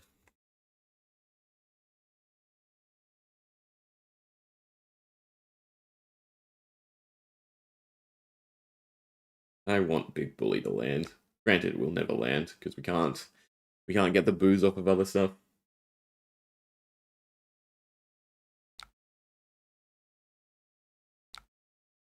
Yeah, probably just red. Even, like, the Agile wind-up can probably go. Because right now it's just here for the Mandible Claw. Though, in saying that, obviously it's nice that we get to... You know what? Actually, no. Forgive me. Agile wind-up's good, right? Because, oh, God. Because in this turn, we can Agile wind-up. Not for the Mandible Claw, but to then be able to attack. That's our pitchable. We can't get a Might on the turn we want. Offensive can be kind of difficult to use, actually, as well.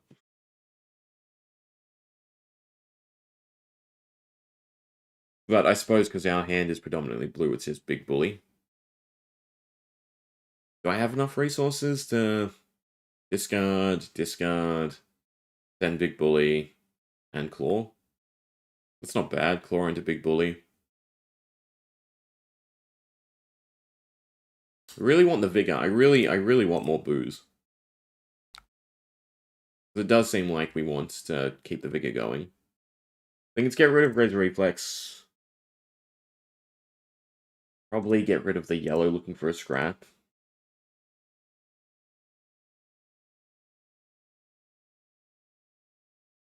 If we can get more Might and Vigor generation, we're fine. Offensive behavior should be a bit better. It's also the type of card that maybe we want with... where you go? Outside interference, right?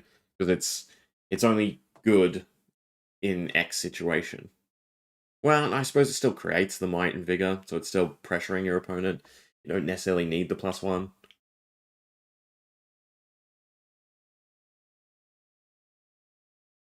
Start with more boo triggers. The ground boos. So yeah, the only... Yeah. That's what I was about to say. Yeah, Villainous Pose is probably the only other one worth running. Because it's stockpiling a resource, right? And if you think of it as a 1 for 4, then, you know, that's good. That puts us back to 60.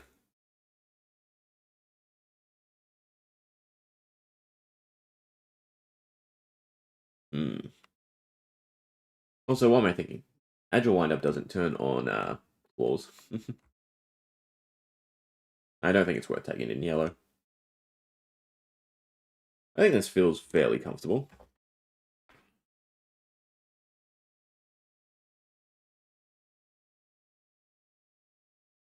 If Talishare wants to load. Otherwise, I guess we're on to Pleiades. Oh, there we go.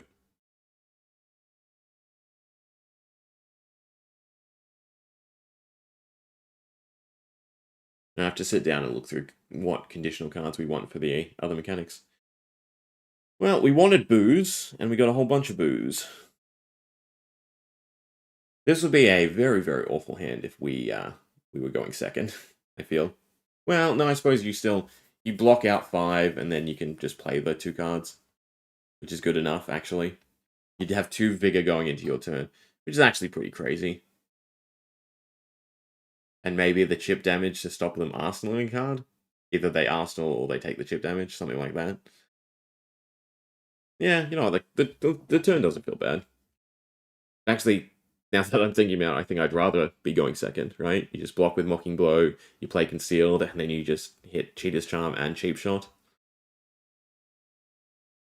Oh well, it's still 2 Vigor going into the next turn. Cheater's Charm would be better to Arsenal, I think, though. Is there a point to it? We don't know if we have the boost, so Cheap Shot's not great. I might as well play it now. So it's just Mocking Blow and Cheap Shot. I think 1 Vigor is where we're comfortable at. I've got to conceal, but that's fine. Mocking Blow's very easy to get into the graveyard for looking for a scrap, which is definitely nice. Cheater's Charm is also instant, so if I need the Vigor, I can use it now. So what is our turn?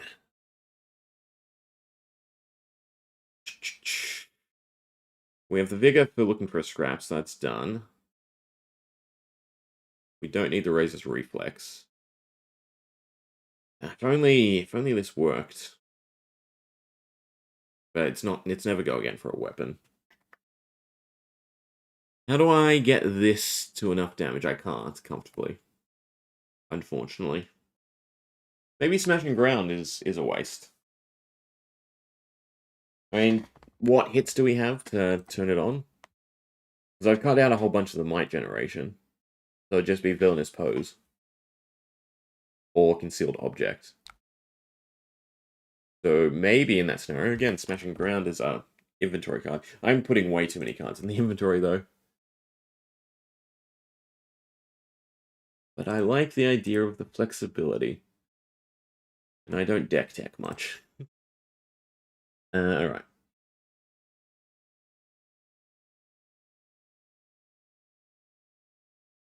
I think it's just for the boo.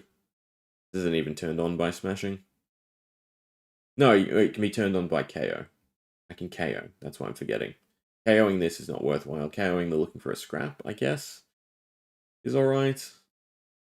I suppose it's just aim for something big.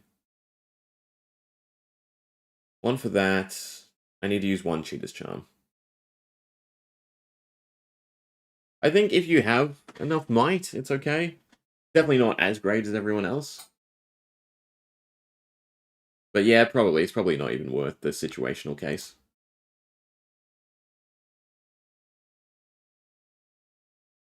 What would I rather have instead?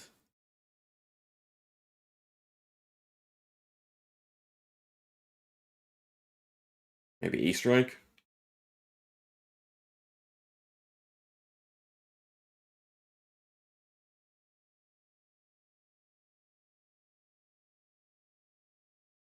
I mean, technically, Prime the Crown's not horrible.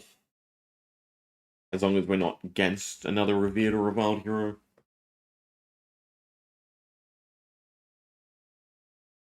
Oh. Hmm.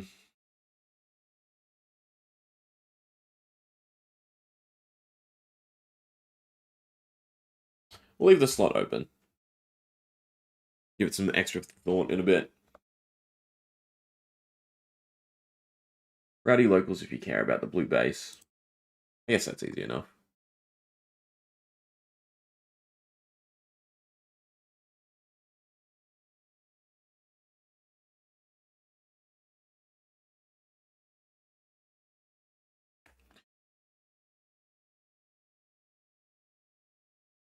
One, two, three. I mean, yeah, it's still... What's the scenario? They defend, they buff. We can either KO it or just let it through. I think I still just want a little bit more boo. I mean, it's hard to test against the training dummy bot, right, on Talishare. Because having the Mocking Blows land, the boo trigger, is definitely really impactful. Alright, Pleiades.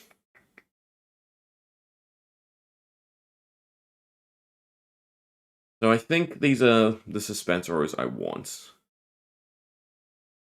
It is very, very awkward. Which is good.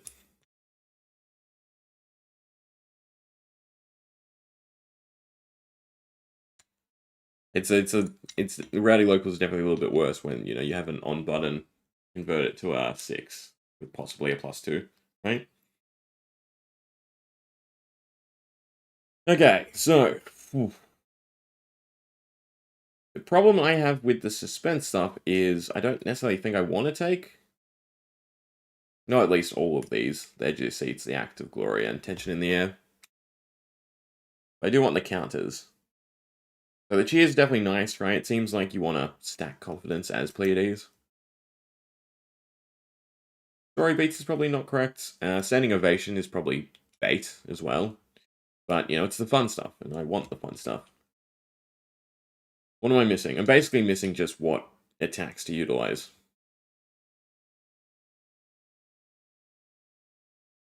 Which, for Revered,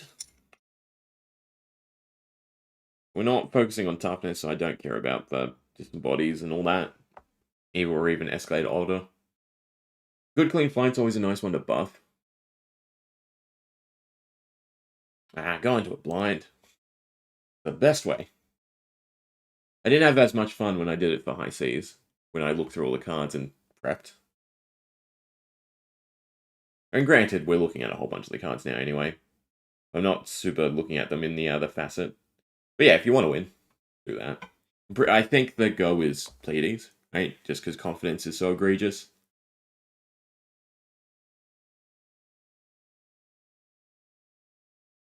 Good clean fight. Where's the other one? The free one. Oh, it's a yellow, that's why.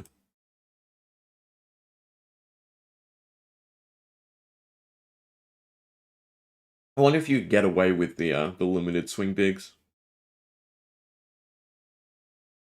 What's Darling of the Crowds? Good block. Rock Grit. 3 for 7, eh.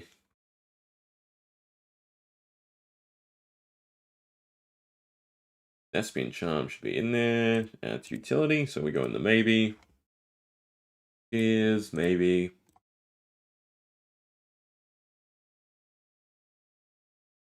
I think it's basically down just rope in the good Guardian stuff. I don't know if we get stuff big enough for tower. I think we do. Mr. Cheer.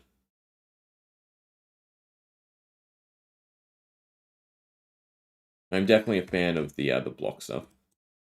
Also, the pumps in Lither are saying Tough Nut just hits crazy well on average. Suppose that's all true. At the end of the day, it's see what super rares you get and then go from there, right?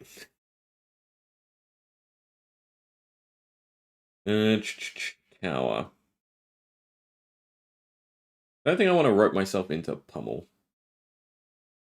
I don't think I want standing ovation. I think it's such a bait. I think 3 is as big as we want to get. And like story beats can probably go too.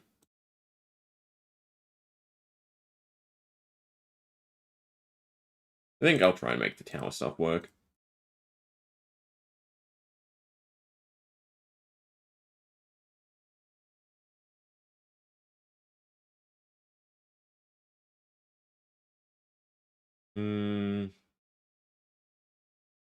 Straight up, I think the super rares on average are worse in sealed than the average common. There is some not so great stuff, yes. Whereas there's some really, really important commons. Which is you know how it should be for sealed. Right? No, I say that, and then the more I think about it, you should have the rampant power, right, off of the super rares that you have with Majestics. But it is definitely a mixed bag of cards. Because there's even some of the super rares specifically for for sealed, it feels like. I mean, like Jaws and Victory wind up good. Pleiades. And I've just drawn past. Thespian Charm. You really need the good auras to hit with it. I mean, resetting the counters on the commons is fine. Not great. I think up on a pedestal is probably a little weak. Yeah.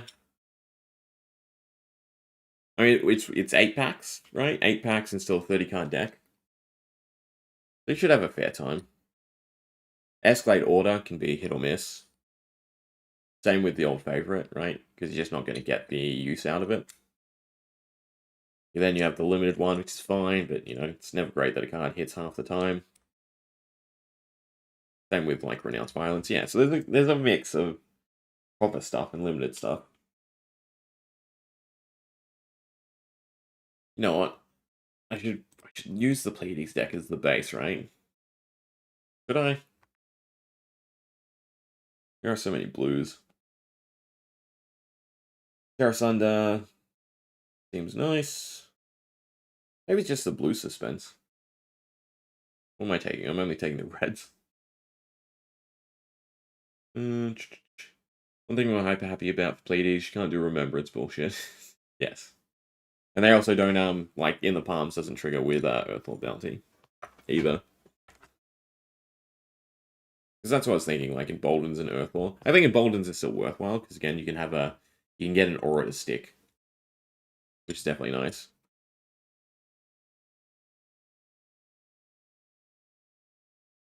I think these need to go. I think I am definitely too heavy. I got rid of the good one, the block one. I think the block one's fine. Suspense. Is a dramatic pause? Yeah. Because it's just being worth its block value and a counter. Really, you just want to, you know, turbo out the static ones. 4 for 4 in 2 turns. Now, if we're doing tower, we have to get to 12. Was it? 10. 10 is Pleiades. And a plus 10. No, plus 9? You have to get to a plus 9 as Pleiades, right?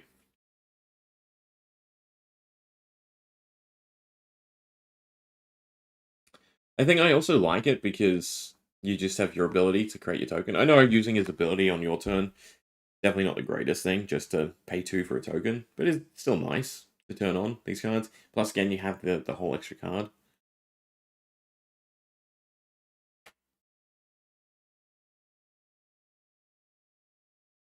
Sorry, no. They can't be aura tokens. We'll go the first after that. Yeah, never mind. Suspense. Definitely then. I mean, before we saw the common set of ones, my mind was like Leyline, just because it sticks around. You know, it's probably an aura you can maintain for the whole game. But yeah, with suspense, the emboldens are great. And the fact that, you know, even though you can't maintain them, you have the extra card. The fact that these are, you know, 0 turn on embolden, kind of cool. Right? And then, you know, if it's a discount one, You can bolden a freak card, essentially.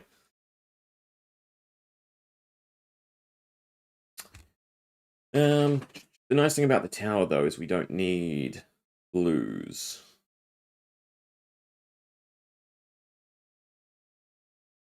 I kind of want yellow, red edge.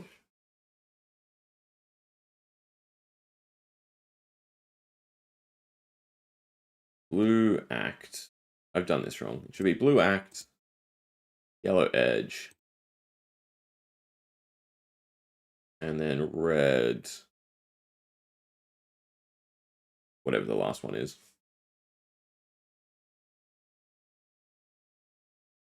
I hope Leyline actually becomes affordable with the new blues on average are better than it. Yeah, it is crazy that the commons are better than it. Tension in the air. Alright, so each of these are worth a +4. Right? I've done that correctly? So it means we need another +5 from something else.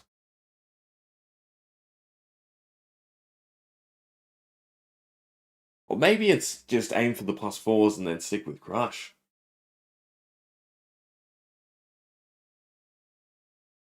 I mean, my initial thought was just take my Velda deck and swap out cards.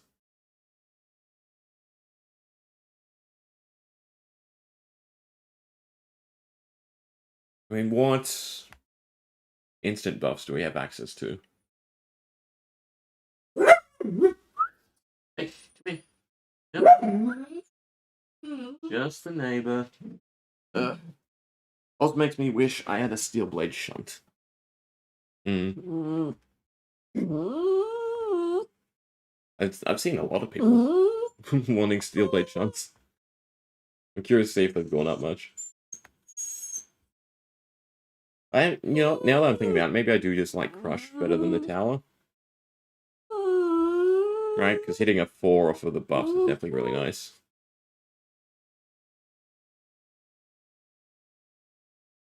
I mean, what are we at? We're at 21, 30. I mean, technically, that's a deck. How good does it line up? Problem is, with this set of suspense, you need 2 of them, and, the suspense is killing me to trigger the tower effects. Which is not as crazy as I'm thinking. It's nice that she has her weapon as the cheer. Kind of cool. Maybe it is just the crush cards. Yeah, they're already big base. Because they're 9s, aren't they?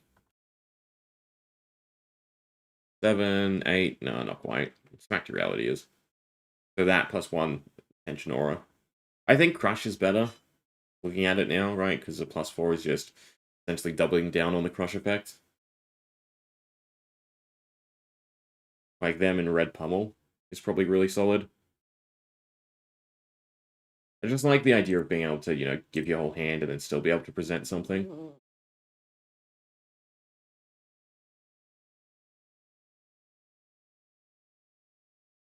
suppose that's where the crowd goes wild comes into play. And then also just sticking with stuff that we can pummel is probably worthwhile. Pummel. Probably just the red. And then, yeah, just decent crush attacks. If I'm not blind. Unfortunately, you can't get away with the, what's it called? Flash stuff, right? Because of all the suspense stuff. I mean, Tunic plus the 4-cost Aura is just going to happen, yeah.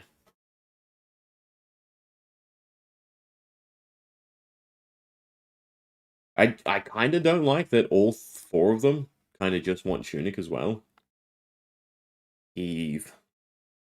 You don't care about the heave. I mean, Bat is probably still good enough. It's probably them and Spinal as the red, right?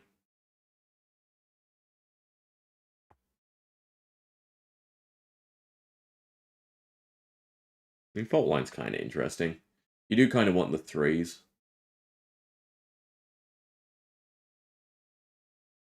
You want the Rainbow of Boulder drop. An interesting thought. I mean, these aren't so bad as well, then, right? You get the +1 off of any buff. So 0 for 4 is just kind of nice. It still demands blocks.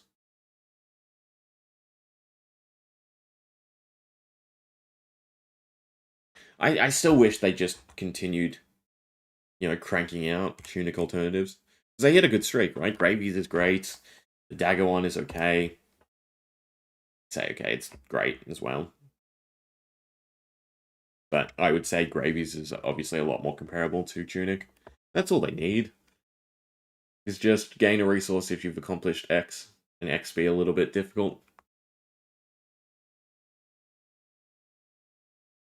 No problem. Yeah. Arsenal's fine. Also nice with these that we can take, like Command and Conquer.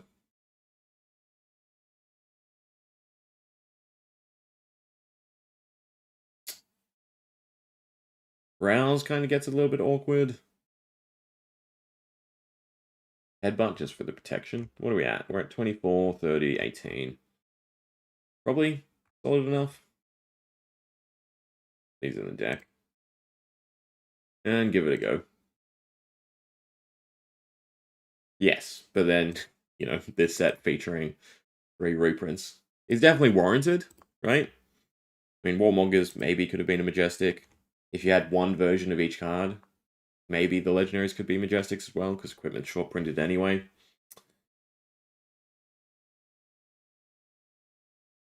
Like, this set feels great, but then also lackluster in some of those slight elements. Like, everyone's wanted boots for so long.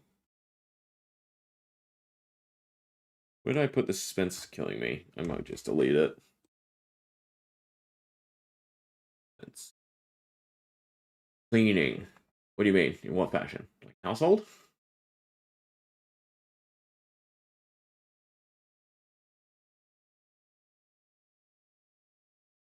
What's that? 72.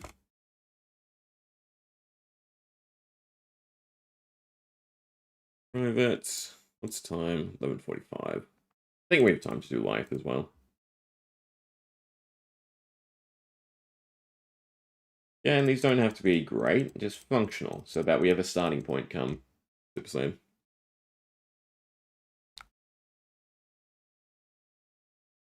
Right cleaning. That's more confusing? What do you mean, right cleaning? I mean, this is a good start. I mean, it's what do you want to set up? To be continued. In the palm. Probably instead of edge. And then we get a card to Arsenal as well. Right, and that costs 1.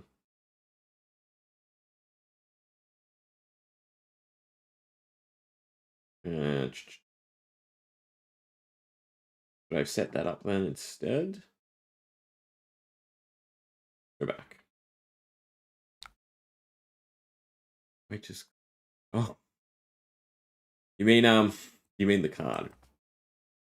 Righteous Cleansing. I think it's too costly, being a 7, right? That's the slight feel. You kind of want 3s and 4s, mainly 3s. Like, even Spinal Crush might be pushing it. That or Pop is actually probably pushing it.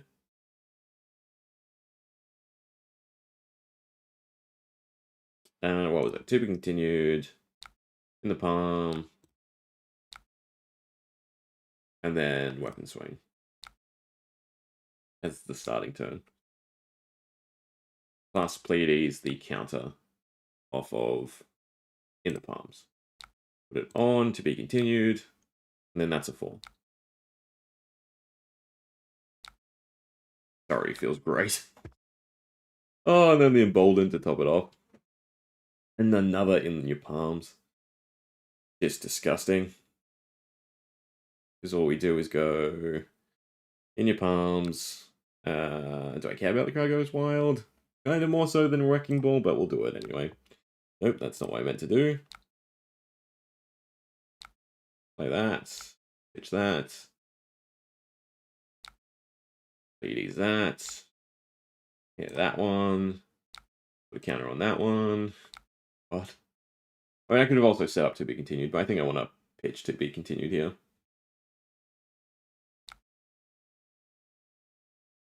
God. That definitely feels egregious. And then we go on an emboldened streak, basically. Is there any rationale to double play? Embolden's probably not. If I had one of the one of the palms, that'd be great. But we can go embolden. Yes, giving the Spinal Crush. Maybe it's the blue embolden. Maybe it's the Thespian Charm. How much is the cheer worth here? I don't want to do... Well, to be continued would be fine to do as well. Why do I spy Wizard? You getting tired? You seem like you might be getting tired. Of course, it's another embolden. For a penny and for a pound. And then not rewarded. So if we hit a yellow here, that'd be great, because then we just moment maker, and then next turn's pretty big.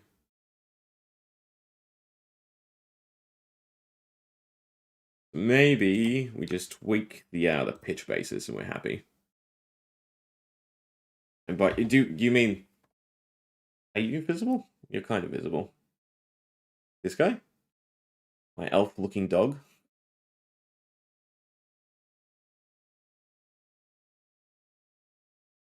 To keep him soothed from the neighbors. And Spinal Crush was too expensive. Oh, right. No, you mean the egregious drawing. Yeah. Yeah, that's going to be commonplace. But I think I want yellows. I think the rate be damned. The pitch is what we care about.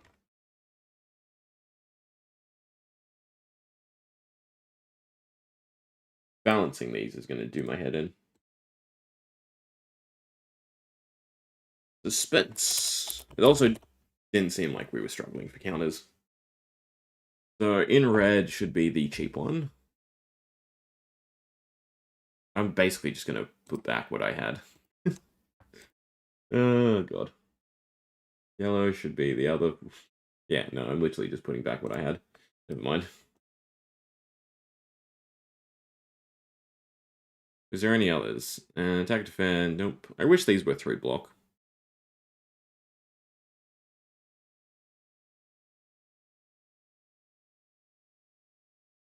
This is you may destroy an aura permanent that guardian hero controls. Is there any merit to destroying your own to trigger it? Probably not. There's not enough stuff you want to trigger, at least for a 3 cost. Plus, this has to trigger in order to trigger it. What are we at? 36, 27. Like, I still just want attacks. You know what I'm missing? I'm missing a whole bunch of defensive elements.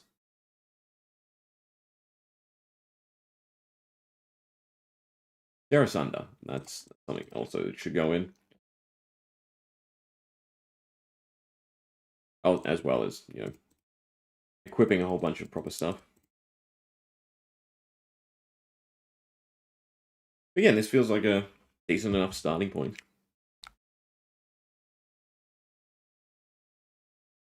This hand's a little costly. I can trigger the Embolden off of the cheer. I guess it's not too bad in terms of setup. I can still send that for free. I mean, we get the cheer next turn, so... No, but this doesn't mesh with Embolden. Maybe Crowd Goes Wild is overkill. If we're taking Embolden, I kind of just want to stick to Guardian attacks. Maybe I shouldn't be relying on them as much as I am. Either way, food for thought. Starting point achieved.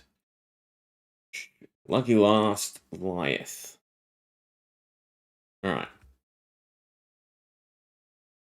So, mid-esque Life is what we're aiming for. Oh. So the suspense stuff still feels worthwhile. The 3. Maybe you don't have to take them in full sets. They're still really nice. So all 3 elements go pretty far in life. The last one, suspense is killing me. And in the palms. No, I have suspense. What one am I missing? We continued. What happens next? Right, and then it does also feel like the rainbow emboldens.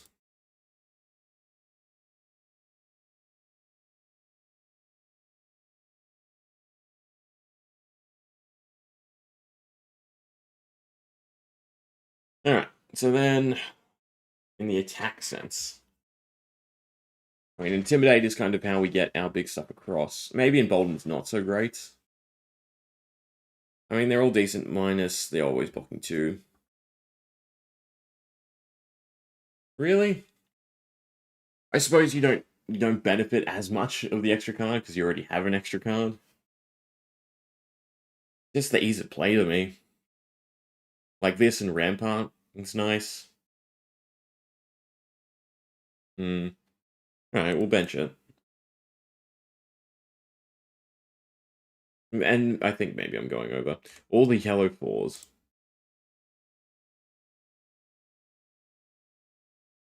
Well, there's some in each. Yeah, no, that doesn't work.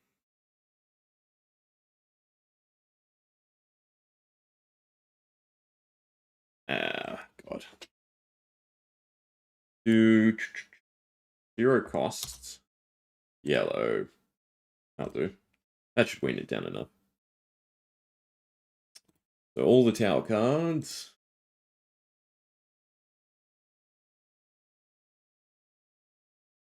I mean, I suppose these are our nice chunk of Guardian stuff.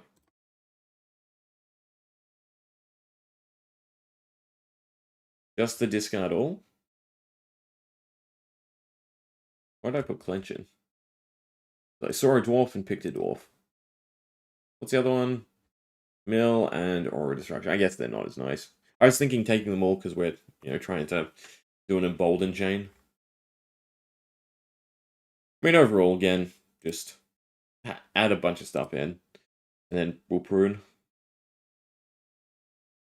So the fact that these are any auras is definitely a lot nicer.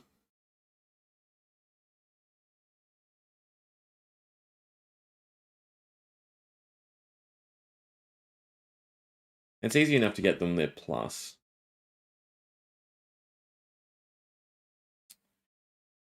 Maybe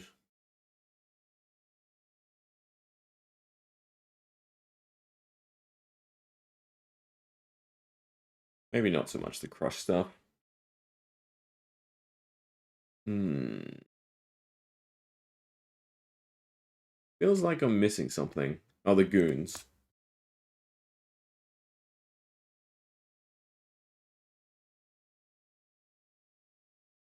Alright, I think it's easy enough to establish his attack base. Alright, so discard whole hand is definitely worthwhile. Mill, not so much. Auras, not so much. Becomes a small problem. Auras again. I mean, the Golgan's kind of nice. And the card, I think it's disruptive enough. Arsenal, somewhat. And then the goon. So what we're missing, we have auras through suspense. We also still want might generation. It's a bit trickier with him because might procs and you want to, defensively use him. Only good, I think, I like his beatdown.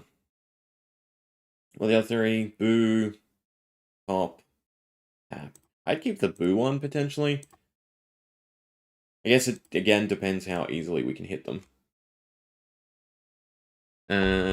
Ramparts.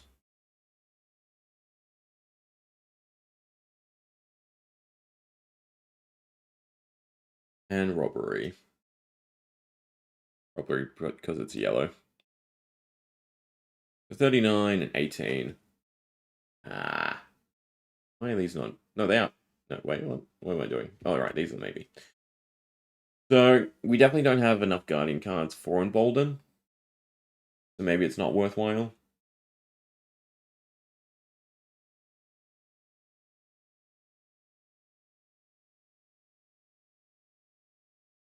What we want is Might Generation.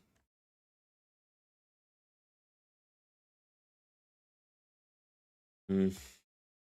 There's a thought that stuff like Crawl Ambition's just fine. It definitely makes it difficult because of the stat line.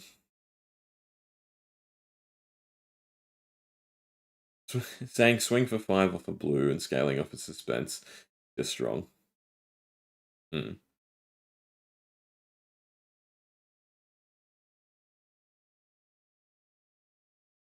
I suppose Mocking's going as well.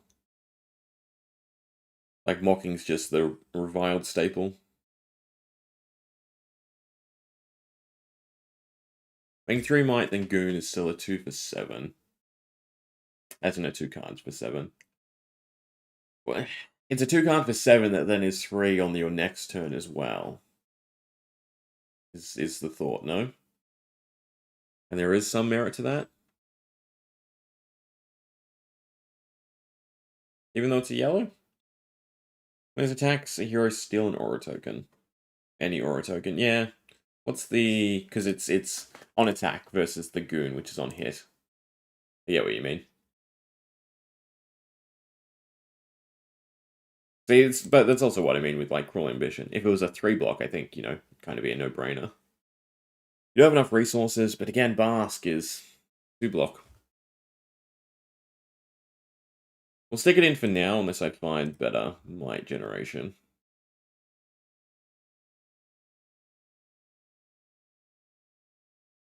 Does he want this pump? I think the Boo pump is still better overall, because it does the same thing, but it works towards his bigger hand. Think like a dwarf. Well, crafty, so 2 steps ahead. Am I splitting up stuff? I should split up by utility. So I can keep track of everything.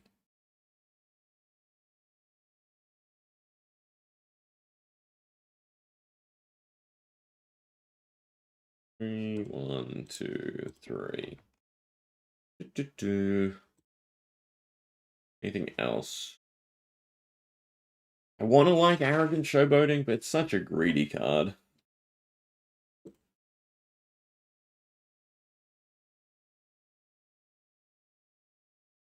So yeah, with Escalate, the buff we took, the Boo buff, is definitely a lot better. Yeah, turning off his hero ability doesn't really matter if we're taking small stuff.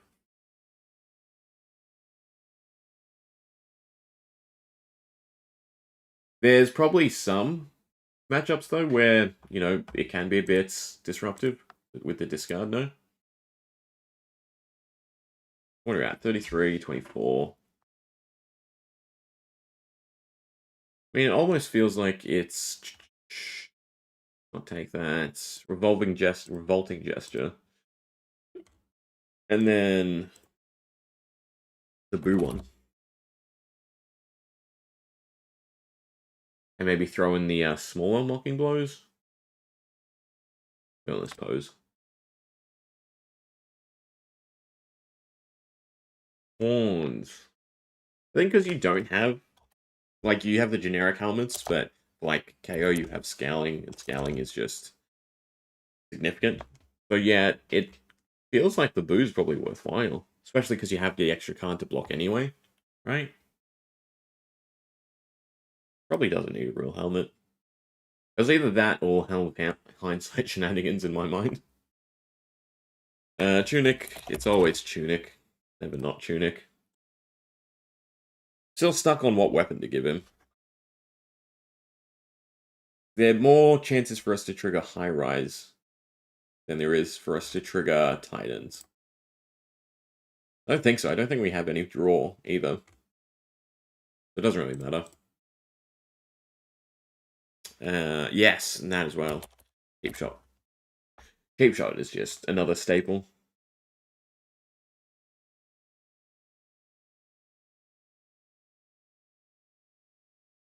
What are we at? 39. We're at 70. Still want a bigger deck because you're going to run through your cards quickly. Arms. Move a suspense count is not great. Yeah. 2 turns of triggering High Riser. I think it's just Iron Will. Maybe Merit for Mighty Bones. Yeah, and it would be great if this had Battle Worn. Concealed Objects, thank you. I need to just have like a staple list of the boos. What was that? 30, 77. Still missing boots. We don't need snaps, so it's probably just something defensive, right? It's probably just quick dodge. I don't think 3 for a confidence token's worthwhile. And this is Guardian from Arsenal. I mean, the Dominate could be useful. But we're just trying to get stuff big enough.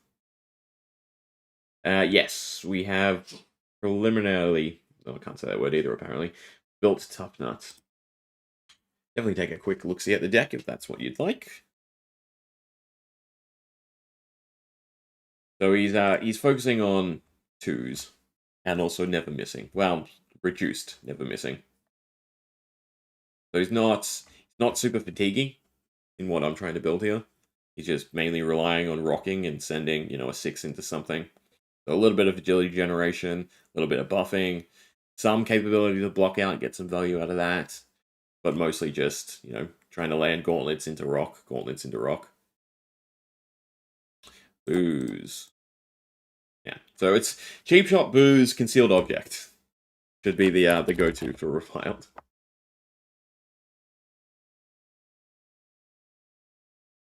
Alright, which means we're at 80. I mean, who needs Arcane, right? What do we end up cutting? I mean, 2 steps ahead. Kind of meh. It doesn't offer anything else. Well, I guess the confidence. Probably a mix of the goon cards. No thoughts, empty head. Good blues. What are we at? 9, 24, 6, plus 12. I mean, 20 reds. Kind of a little hefty. Probably the gesture then can go. Bully tactics might just be bait. Because yeah, I kind of want Snapdragon Scalers if we're going to use bully tactics. I think that's decent enough. 74. Right, leaving for the other equipment that I haven't subbed in yet. Private, single player. Let's see. See how it feels with a couple hands.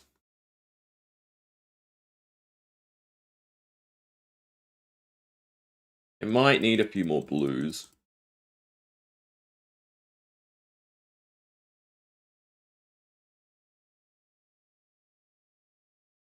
God. Not so much used to having a huge hand. So we have a discount. The discount is meaningless. No, we have first attack. Never mind. Power play blue seems neat. Yeah, for the Arsenal one. We run the good Guardian blues. It's a good idea. You probably take out some of the weaker ones still. Can we get to enough auras? Technically, because it's turn 1. That's 1. It's 2. No reason not to use him. 1 away. Not that we'd really want to do battered, beaten, and broken. Yeah, so we'd want... We need the Guardian stuff. We need Terra Sunder. That's definitely going to help land.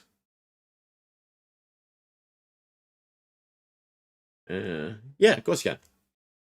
Saves me the trouble of building the different facets, because, God, there is a lot of deck construction potential out of this set.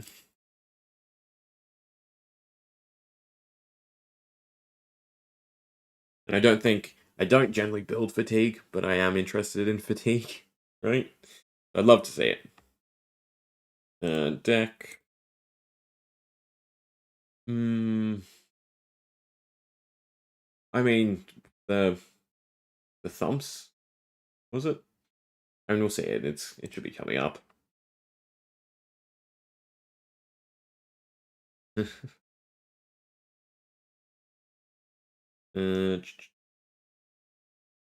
I mean, posing 3 cost find a suspense. It's not great because then it's also the 1 cost card now.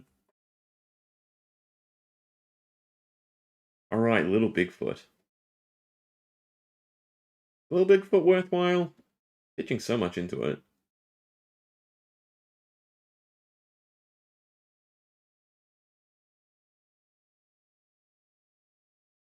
Cast and thump. I mean, they're still just 3 costs. Easy enough to trigger their base.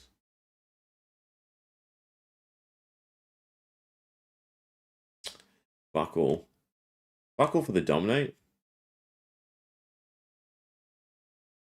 Yeah, yeah. Spending 2 cards to get this suspense card out. God. I mean, we're gearing up to run Titan's Fist. It has more outs than a High Riser at this point. That's fine. Stick the dominate in. Yellow concuss. Is it the same stat line? No, it's a 3. That would be a 4. That is better. Discard is what we should just do.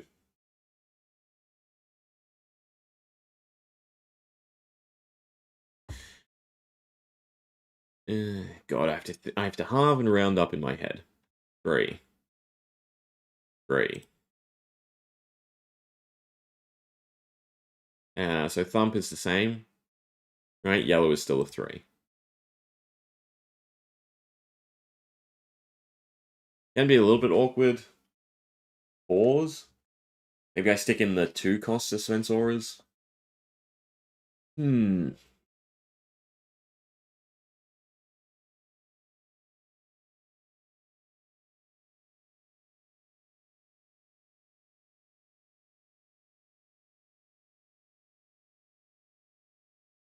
Don't have too many small things to pummel though.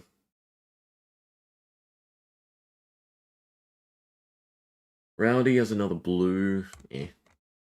Well, that can go to Titan's Fists. Only 2 yellow thumps. But But where? God, what was I looking for before I went to do that? Titan's Fist. We're still taking like a max card deck, or as many cards as possible, right? And we're still very tanky. So I feel like Tunic could line up enough, no? I mean, what else are we hitting with Tunic? It's to help smooth out like Scowl, I guess leave them hanging. The Terra Sunders.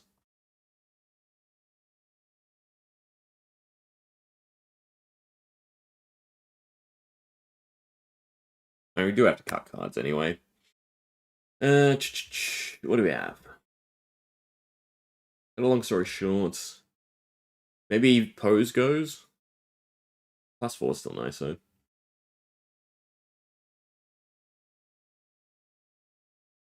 Maybe Beatdown.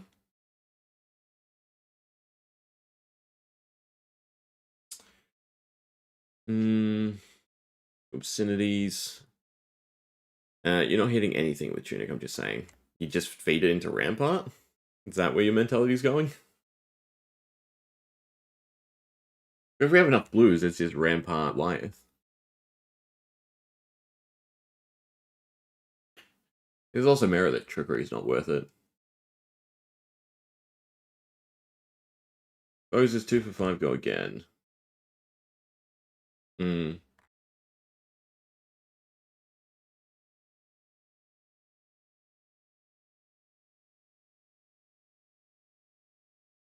mean, if we do the, we don't need full copies of it.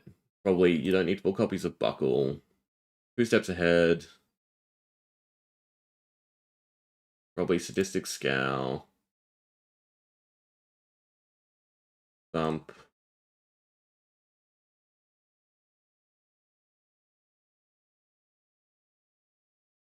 Yeah, 82. Probably escalate. Fix the match, potentially. Do we have anything big to tutor with it to win? I don't think we do. I'll get rid of fix the match for now.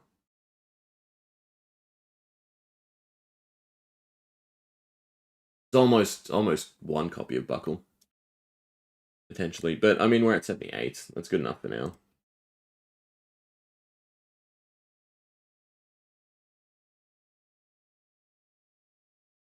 Ooh. Open. Private. It's a lot but terrible, the cheating card. The cheating clash card, you mean? Yeah, yeah. That feels more like a sideboard, just because we're not clashing, so it's just matches where might clash. Because there's little downside to it. Well, no downside to it. Alright, does this feel a bit better? Yes and no. I mean, that's a discount, so that gets played. So Terra Sunder's now a 2, but it's not great. That's another aura. We're at 3, right? So gang robbery's turned on. And this only... Well, we don't really need the discount here, but still, you go Terra Sunder, gang robbery. Not Guardian card. Not a Guardian card. Terra Sunder's just for the weapon. Yeah, I'm gonna cut Buckle. I don't want Buckle. There's not enough Guardian hits. Need to read the entirety of cards. But Terra Sunder's still worthwhile for the weapon swing.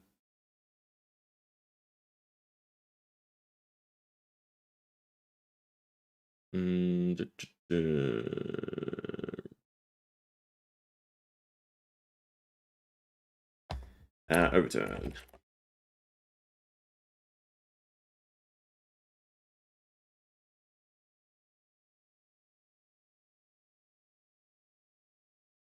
Do we need more blues? That was kind of the question. Like, so in that scenario, overturn would be better than Buckle. I feel. I mean, we can run the same thing. All right, let's see if this fares better. Remember what cards go together. What we have to do.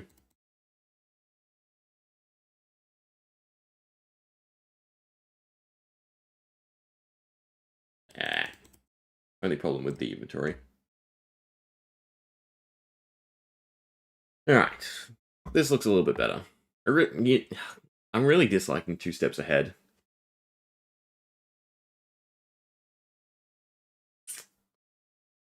So that's for our arsenal. That's to hold. I guess that's what we're playing.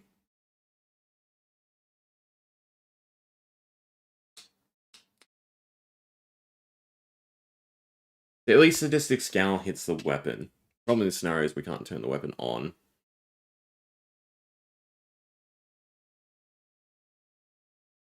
I mean, I guess it's Lyeth. Which actually should be overpitched to Lyeth. And then 2 steps ahead. And then Arsenal power play. Blocked with Truth or Trickery. Battered, Beaten, Broken's turned on. That's what we're going with. And it's free too. We can palm off of cut. A long story short, if we want. Grind also turns on the weapon.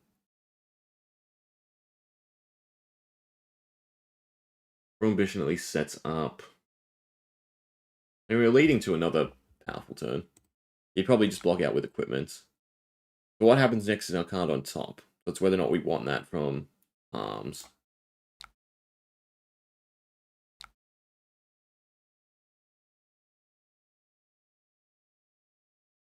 That's kind of nice synergy. I mean, the discount next turn doesn't matter.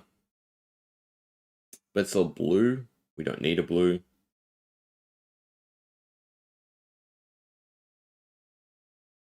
I suppose you could shuffle your hand looking for a blue, so I could have Lyeth and Rampart. Or at least now I can Lyeth and Rampart the next turn. Because Lyeth right now doesn't do anything for Truth or Trickery, so there's no point in using it now. So it'd be their next attack where we go that and that. If that makes sense. But here it's just Cruel. Yeah. We haven't Lyeth, we might as well Lyeth if we have the resources. And it's instant, so we can do it at the end. So we do Bad Beat and Broken, Lyeth, pass. And then this is the payoff. Where we go. What? Exactly. Field object. Sadistic Scowl.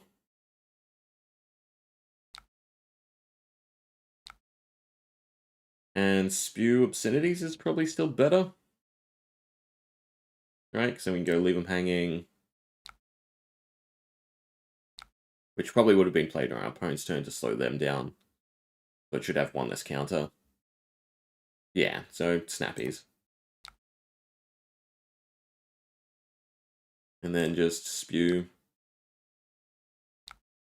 Ooh, as a 16 on hits generates Confidence and Might. Plus it has Confidence as its protection.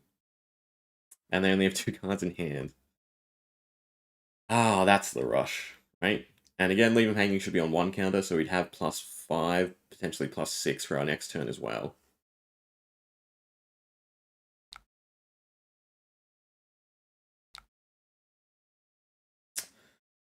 And we still have everything. Like, we have Leave them hanging again, which is great. Concuss off of blue, I guess, is fair. Or even just Short Shrift. This feels bad to Arsenal. I shouldn't have Arsenaled this. It should have been a weapon swing with it. Arsenaled one of the other cards we had. The Sadistic Scowl could have worked, right? Booze is a trigger, which is nice. But I want to play Suspense, I think. So we might as well just go Leave him hanging off of Booze. I mean, at this point too, with how much damage we're dishing out, you can just put your foot on the gas, essentially. Late game damage, yeah. We'd also just boo here for the extra +1. Does that matter? It would be a 3, it'd be a 6. So not enough to warrant 2 cards. Unless we were trying to aim for Concuss off of Tunic, which would be really nice. I mean, I'm still gonna probably end up misplaying. Because there was a lot going on. Like, this is almost a Cilio level of thinkings, it seems like. I should have blocked with the helm.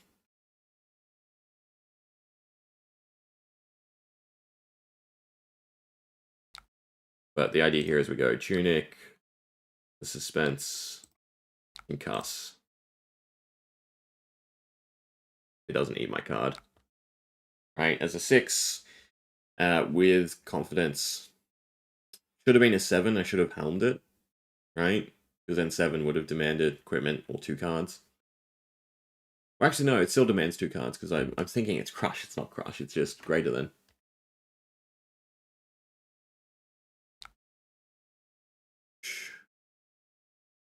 And probably just Concuss again, right? With the Terra Sunder. Although, Bad had been broken. No, we can't get enough. Well, we can. Booze is enough.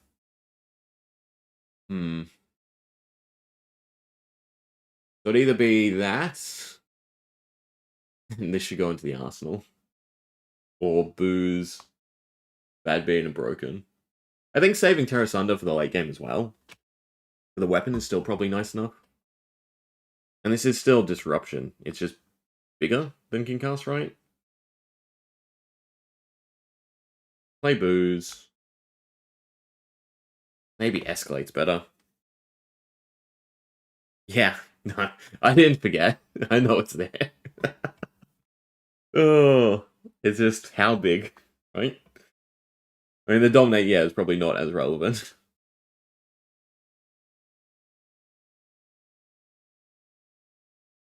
But uses the most cards. I mean, realistically, I don't know why it skips sometimes off of our opponent's turn, but obviously we would have fed cards into Lyeth and Rampart. So it should most likely be battered, beaten, and broken. Which is just insane that we can do so much with, a smallish hand.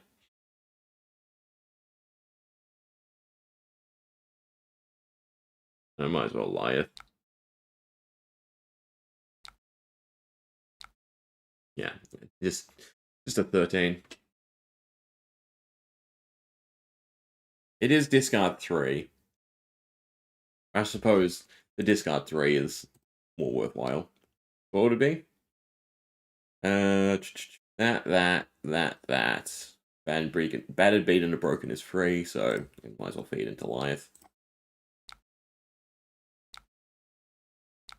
I mean, yeah, this is still just going to feel egregious. 13 dominate, on hit, discard 3. Or tear into power play. Yeah, that as well. Would be bigger, too. Because it would just be a 6. And it lets me keep Goon. I'm just going to call them all Goon, right? Goon is the +3. Lets me keep Goon. So it'd be still 3 costs. I'm just thinking if we can play Booze. I mean, technically I could play Booze, not Arsenal a card. Is the Might trigger off of this worth more, is the question? Probably not. The discard's enough. We can take a slower turn. And it's probably escalate violence to set up another big turn instead of Goon.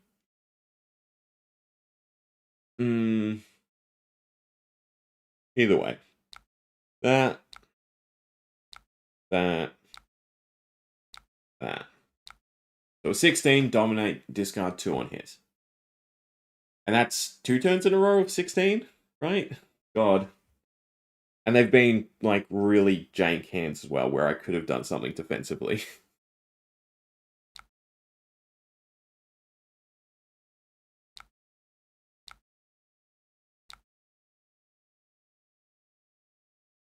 I think Concuss was fine there. It's basically a big clear.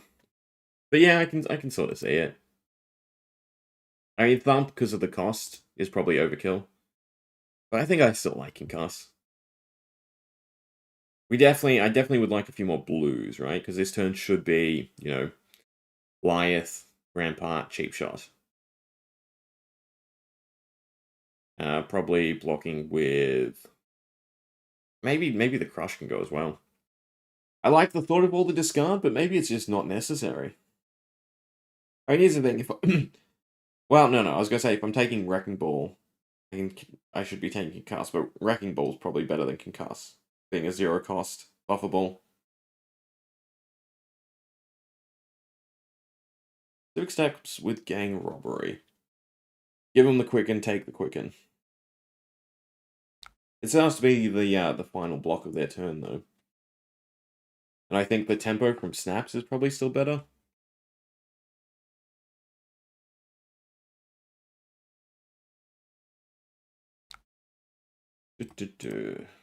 Okay. What didn't we like?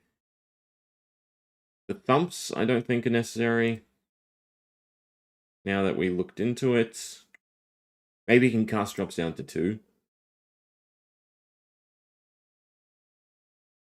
Tails is fine. Gang Robbery's fine. Discard their hand. Okay, you know what? Maybe No Till Tails goes. Maybe Wrecking Ball. No Till Tails can go. Yeah, sideboard. Okay, so I need to stick more blues in.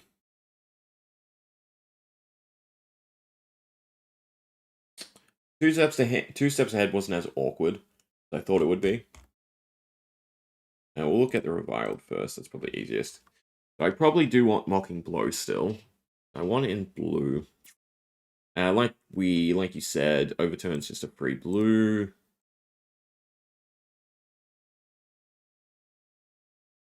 Hmm. Hmm.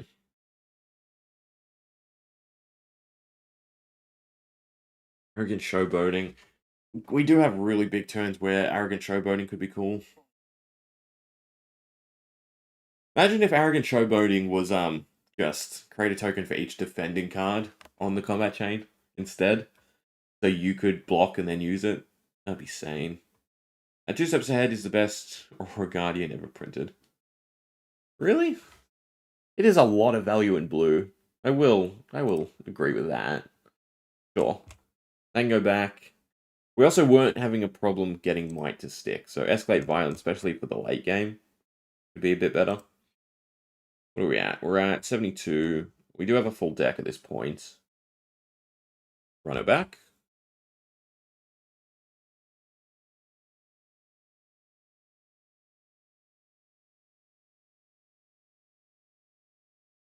So far, I definitely like Life most, because it's big stuff, functional. Yeah, it seems insane. That's Blue Guardian Aura. That's a true wounding blow. Only these count as auras. So we get 2 Might off of them. And I can Lyeth for the 3rd. And that's not...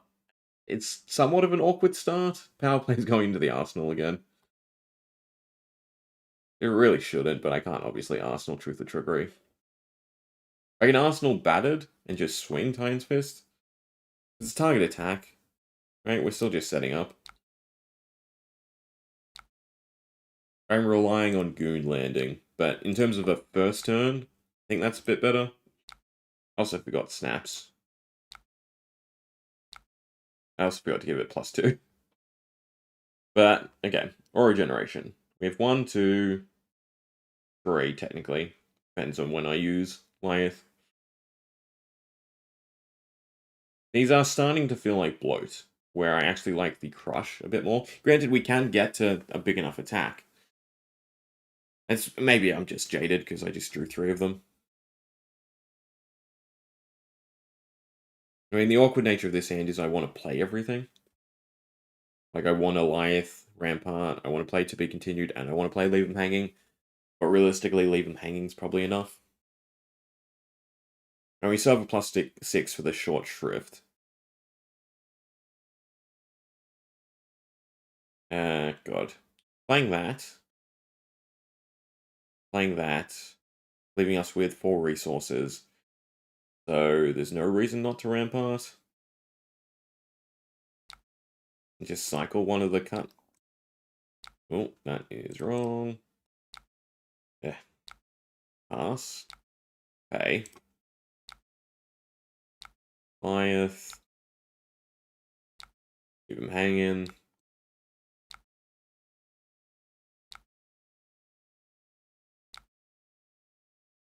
Be continued.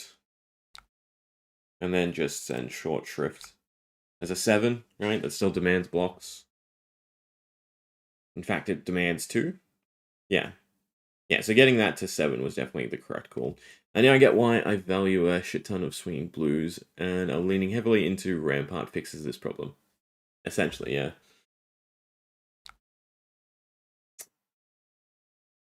Yeah, and it skipped over their turn, which is annoying.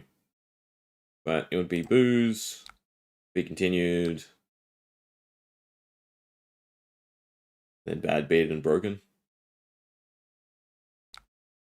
Stashing another one. And we'd have the option to snaps if we wanted. This is still big, right? 8. Arsenal. Now we have the easy time of Ramparts off of the blue. No, because we have to leave them hanging again. We don't need Terra Sunder or Power Play. They're our pitch. I think instead of the small tower stuff, I'd actually rather 3-cost blues. As again, for the late game. Because I get that we're going to end up just relying on our weapon. We need a little bit more oomph than that, it seems like.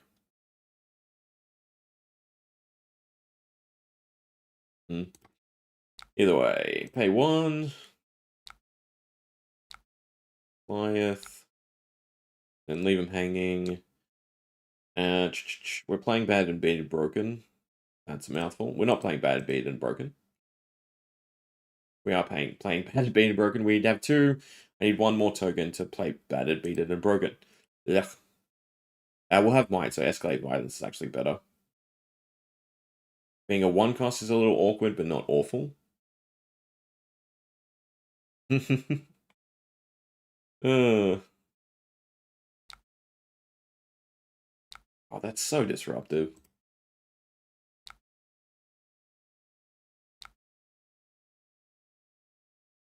Now we have 3. It's so easy to get to 3 that maybe I'd like all of the goon stuff instead. I kind of want the Might tokens though. Set up a bigger turn. I mean, realistically, it should be both, right? This would be where you tunic. I'm just going to give myself an action point. Pretend we have Snapdragon Scalers. Right? And you'd go... it doesn't really matter which first. I guess Bad being broken. No, because you'd want them to block a little bit first. No, you'd want the buff. Bad being broken. Action point, Snapdragon Scalers. Then Escalate. Get a whole bunch of Might. And then Arsenal. And then our turn is still really nice. It'll be a 4. It'll be a +8. And it can be a little bit higher than that because we just Rampart again. God, we have so many choices. We want to play power plays, just a big attack. So we have to keep 1 blue. Easy enough to do. Technically, we could keep a yellow, which would be cheap shot instead.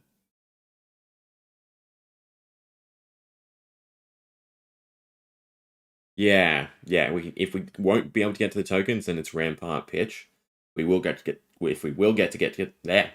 We will get to the tokens.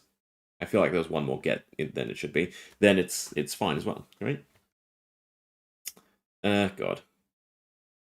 I shouldn't skip priority because I want to deal with the instance before I deal with the blocking. Either way, it's Rampart. Not block. God damn it. A1. Keep shot if need be, but I'm just going to in your palms. So I don't confuse myself too much. 2 steps ahead is fine. What happens next is our blue. So it's a little bit awkward. No, not. Is it? Yes. I'm missing 1 resource to do what I want to do. So there was definitely a better way of setting up this turn, but it's fine. I'm just gonna villainous. When in doubt, send big. That's all we have to do. Right? Done. Just a 19, right? Just a 19. And next turn we get an extra card. We won't have big enough to cut a long story short. I think, yeah, instead of tower, I'll keep the crush. Because at least I can send them even if I don't have the full buff. But I'll take the other stuff. The goons. Also, why I'm very chill with the Reviled arms piece for pitch a blue, generate 3 might to just push face. Yeah, it's actually seeming pretty appealing, right? Is it action or is it when this defends? It's probably action. And then yeah, gauntlets and sideboard. God, I don't know what they're called.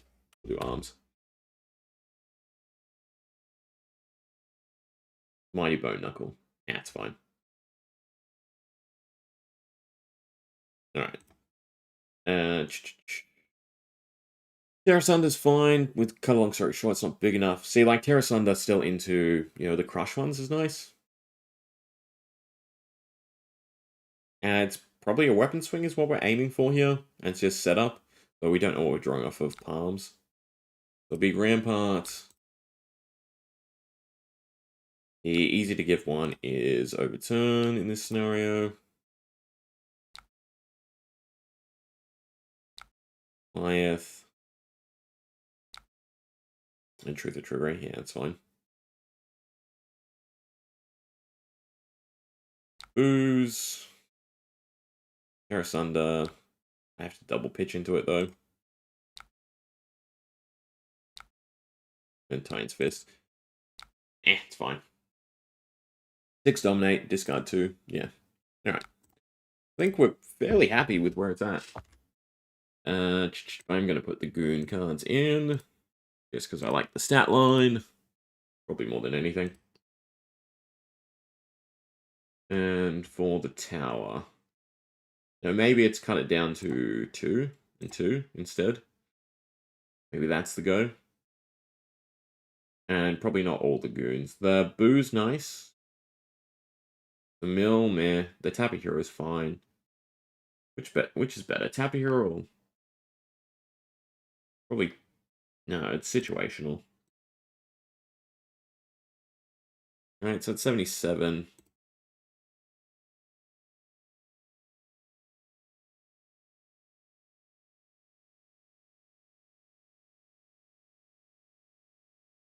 Bolting Gesture.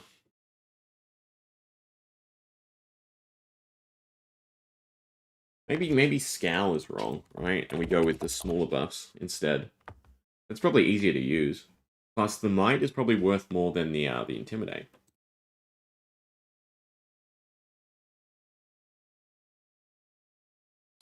You know that you took out Confused. Why not? You know, now that you took out Confused, why not just swing the Tower card since it was a wounding blow due to the Might? Yeah. Problem is, whenever I have a card like that, I really want its payoff, more so. Yeah, I overlook just fair value.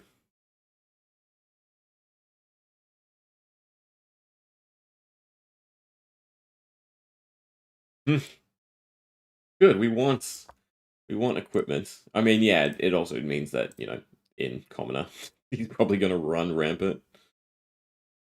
Where are we at? We're at 77, no Arcane, no Snaps. Problem is, once we start throwing in the sideboard stuff, it gets a little bit messy. Civic, when we need to block, we take Civic. We also want Gang Robbery, which is in here anyway, or did I take it out? I probably took it out. Moon Battery. It was a yellow, wasn't it? Gang Robbery. No, it is in here somewhere.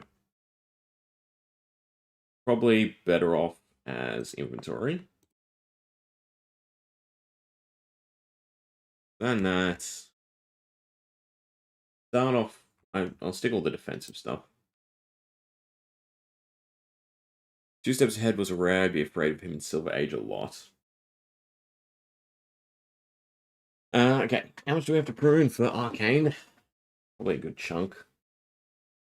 What else feels okay but not great? Is it Concuss? It's probably Concuss.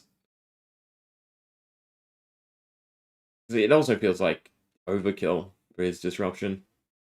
I think Scowl for Revolting is probably a bit better of a call. Yeah, doing what we need when we need it. Especially because we're setting up so much else on the turn. Where did I put it? Sideboard. I think Intimidate, as cool as it seems, is a bit baity. There's the fact that it's true anything as well. It could be as simple as finding Truth or Trickery for blocking. Or even just finding a blue to guarantee you have your ability and everything. And good. Probably not tactics. What are we at? 79. Hmm.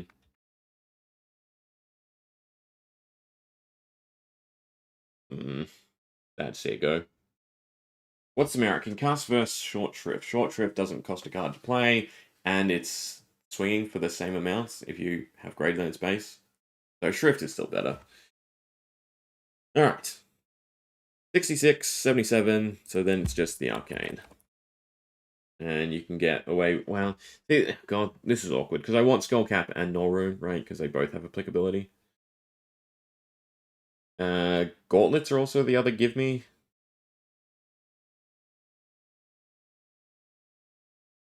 It should probably be boots as well, but then that puts us as 81.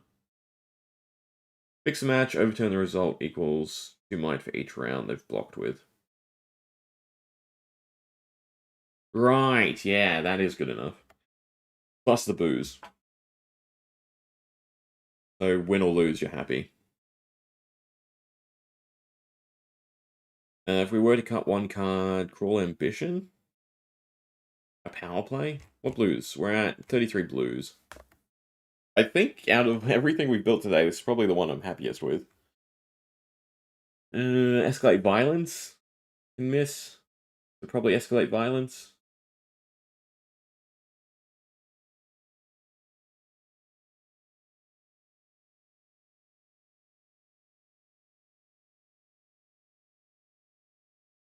Just have to get around to building bullshit though. Just with a whole bunch of setup. But yeah, we were comfortably sending, 16s, 19s. Iron Will is just not good, and Light Civics is also not actually a 2-block. But it is a twice block, right? Which is still better. Because if you take any of the high value block, it doesn't matter. I mean, like, Quick Dodge is a thought, but then it's just 1 resource for 1 block. That feel great. I mean, it would have been great if they just gave him legs that were more suited.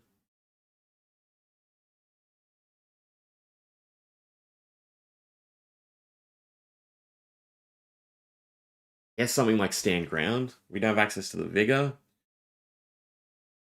No, the Tempest still kills it.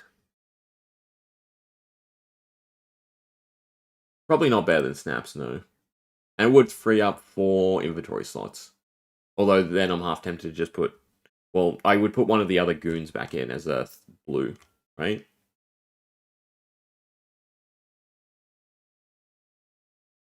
It's annoying that you have to value equipment like that. Tremors, no. Yeah, it would literally be just block when you find gang robbery. And it's still awkward then, because it's the last block.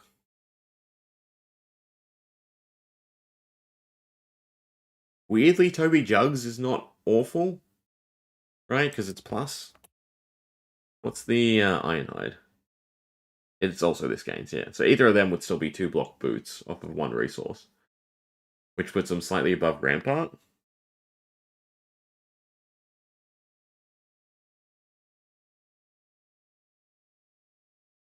Or is it common right now? Gang robbery is just common.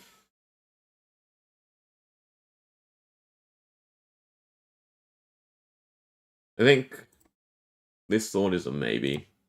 If we need something a bit more defensive, I actually kind of like Ironhide or Toby Jugs.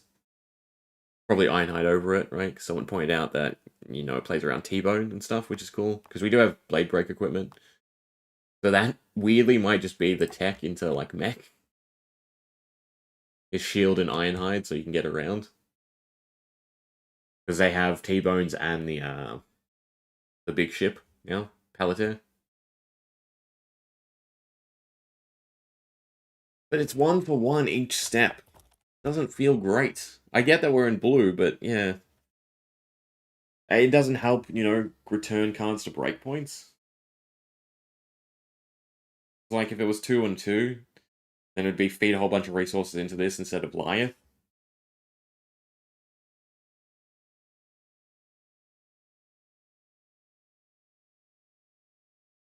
If it just didn't say 2 base, it's because it says 2 base. It's why, yeah, weirdly, 2-block equipment is a premium, right? So there's merit to Ironhide legs. It's not. It's 2 resources for 2. This is 1 resource for 2. This can just replace shield where you need that 1 extra point.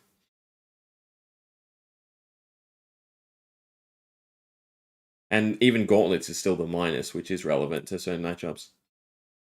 Even if it's a 1, then a 1. Yeah. It has 2 base. For whatever reason. They wanted to conflate wording.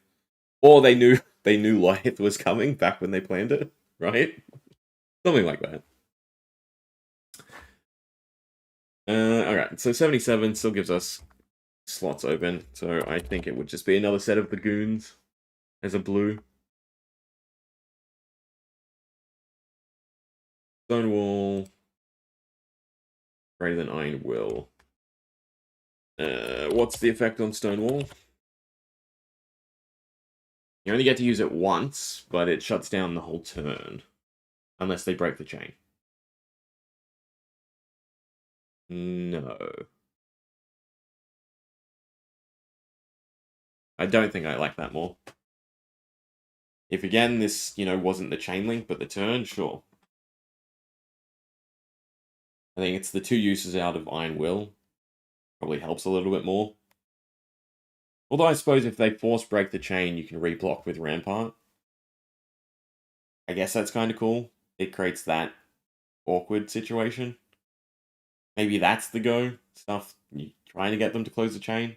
To just get max value out of Rampart. Maybe that is a rationale. We'll stick it in the inventory for now. We have the slots. No, we don't. 2 1 blocks, 1 block that forces the chain to break to then pay 1 extra to Rampart for an extra 2. I guess that's kind of cool. It's probably not enough. I think this is fine.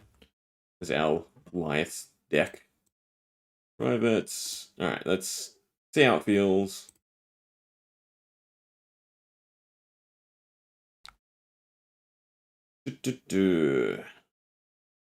That fetches us Overturn, which is definitely nice. And there's so many options here from the start. I guess you are just trying to find all your setup. Because right now, the lack of setup's kind of an issue. Though being turn 1, I guess the best play would always be Escalate Violence, right? Because that's 1 card. Leaves us with a whole heap of cards, though, that we don't necessarily want. I see Gauntlets not function super consistently. Well, the whole point is we only take it in matchups where we know they're going to get pluses, right? So, I mean, there's a good chunk of cards that plays around. Right into Warrior. So the fact that it's more comfortably worth 2, again, in matchups we take it for. Probably nice. There's no real way to empty our hand either, which is a little bit annoying off of this. We can get rid of 2 cards. I guess Battered Beaten is probably what we want to keep. I mean, there's Weird Merit, Escalate into Spew. I suppose if depending on how many cards they give us. But it's definitely you. I don't want to keep Fix the Match as well. Fix the Match is also awkward turn 1 for them. I mean, God. This is the disgusting play, right? You still Lyeth. We do Fix the Match. You fetch yourself Overturn. It doesn't incentivize a lot of blocking, though. But it would still be worth 2 might, maybe. And then Escalate. And all that generates us 4 might, potentially 6.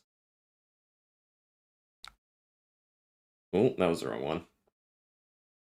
The other option was just Gauntlets as well. I mean, you could have set up a really snowbally turn. But we have something similar anyway. But Booze is a bit better here, because you can go Booze. Right, I need more life than them. You'd have to chip them down to Mighty Bones. The Escalate's still nice here. But so is Lyeth Goon. No, it's probably just Lyeth Escalate anyway.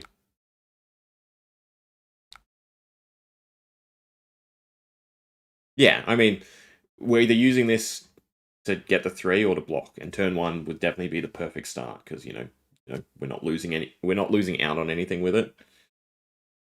But escalates, and I guess stash Goon over Fix.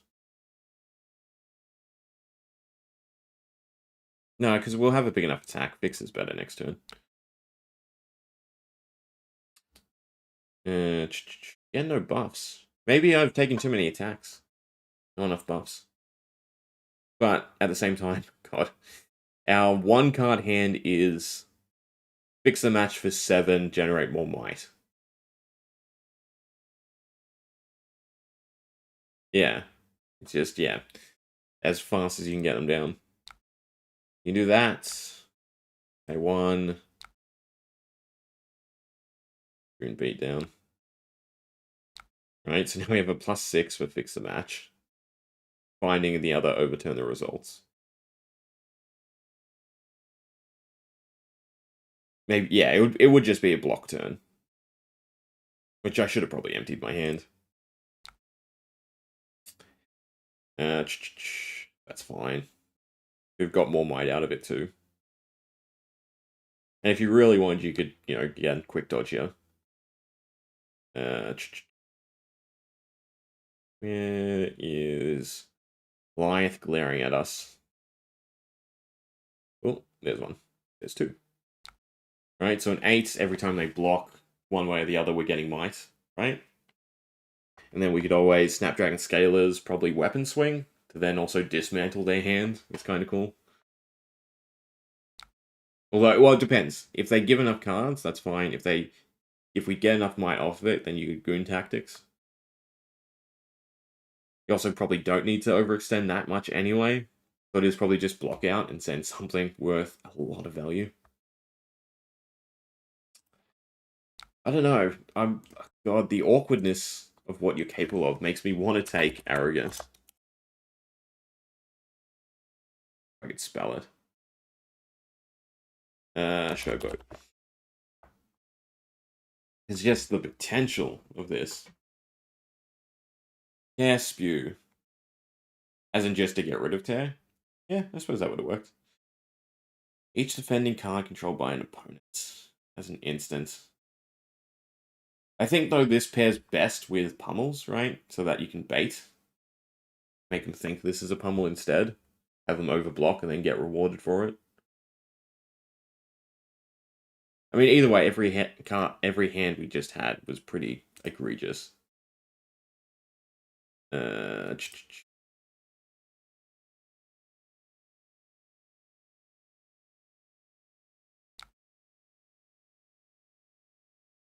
It's the same thing. Just escalate violence is just so nice. And it's turn 1, so we set up.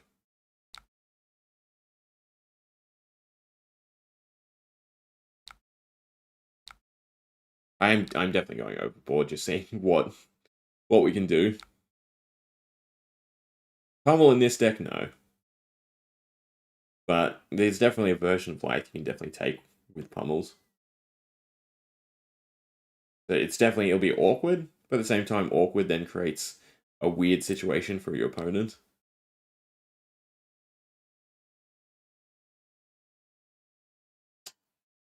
So it'd just be block out this turn as well. Because we don't really have an attack to send. Titan's Fist is fine. Double Villainous Pose.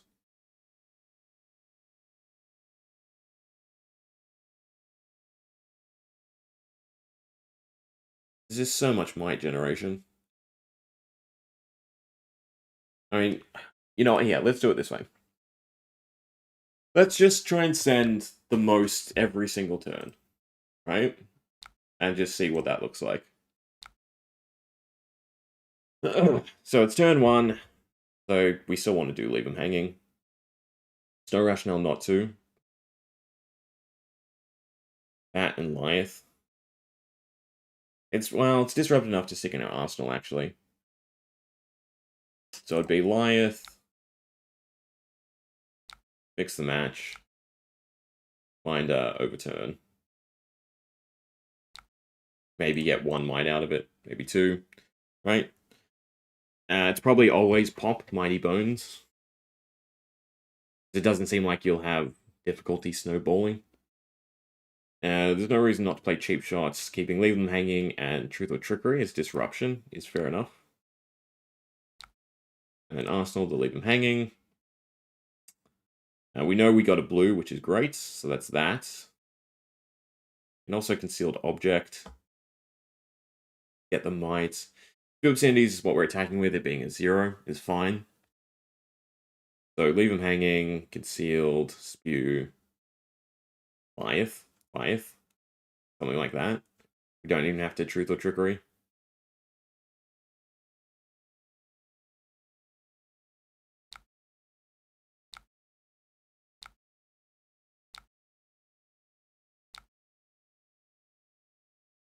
But it also can't go into our arsenal. Do that and then play it, maybe. And then we just do spew. Oh, no, wait, we need a might token for the spew. That does make it a little bit awkward. Well, it doesn't necessarily, right? We don't need the +1, it still presents a lot.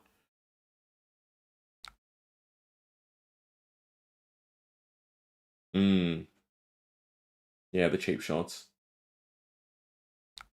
6 is still fine, right? They'd have to double block it. Then go to Arsenal.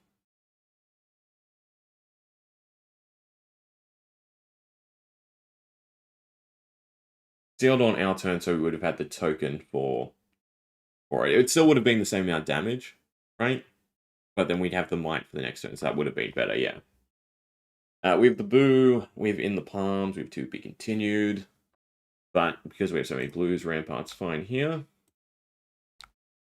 Pitch 1, power play, in the palms first anyway. Overturn the results means we're missing a resource to use. It's not awful, it's not great. Having a yellow to Lithe would have been nicer. And also just play to be continued.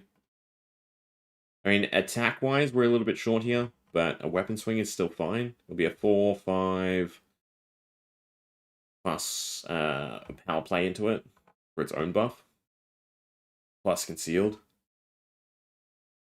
So it'd either be pitch to be continued into Lithe or play to be continued, which is fine. We'll just play it. We do that. Might as well Lithe. And that. I'm definitely getting jumbled by this a lot, but yeah. It's just an 8, right? And then we can cheap shot them as well. Sorry, it's a 9, and we can just cheap shot them as well.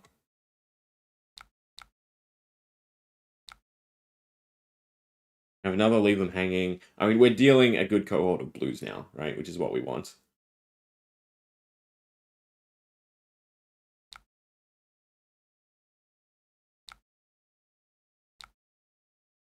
What happens next is nice. We'll have in the palms. We can set up auras, so that's fine. So Rune Tactics is probably what we're doing. Goliath. Leave them hanging. Intimidates. Take a little bit of damage. Cheap shot whenever we needed. Nope, I didn't think it through. That's fine. We have the might. Cruel ambition. God, this is going to take a lot to get my brain around. And should have been cheap shot. Yeah, he can definitely push numbers and still block out decently. The nice thing too with overturn is we should always be able to find it, right? Because we're never really going to swing with it.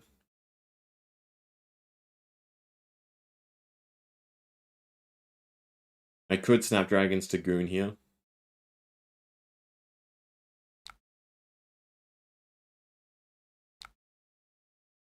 And then next turn will be a big turn. Next turn will be a very big weapon turn. What do I need? That. That's fine. Well, actually, no. I don't need the resource, but it accomplishes the same thing, but sets up that, I suppose. And again, if we cheap shot it would have been fine. As a 14. Very big weapon is definitely really, really nice. Ugh. We're gonna cheap shot this, get out. Ah, I forgot about Tunic, yeah. Like, even our off turns just feel fine. 2 tokens. 2 auras, sorry. I mean, I can save life just to turn it on. Or maybe we would Mighty Bones at this point. Yeah, I'm definitely not playing the hands properly. I will fully concede that. Because it's one thing to have a whole extra card to consider every time, but then also just what you're doing is definitely one of the more complex decks, right? Once you get a hang of it, I'm sure it's going to be real easy.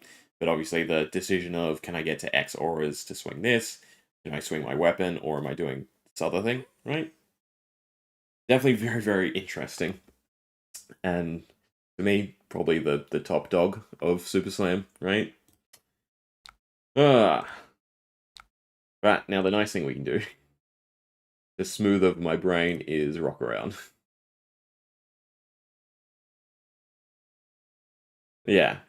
Like, you just switch on for a little bit, and you just go full gas. Oh, we're one card short for Tough Nut.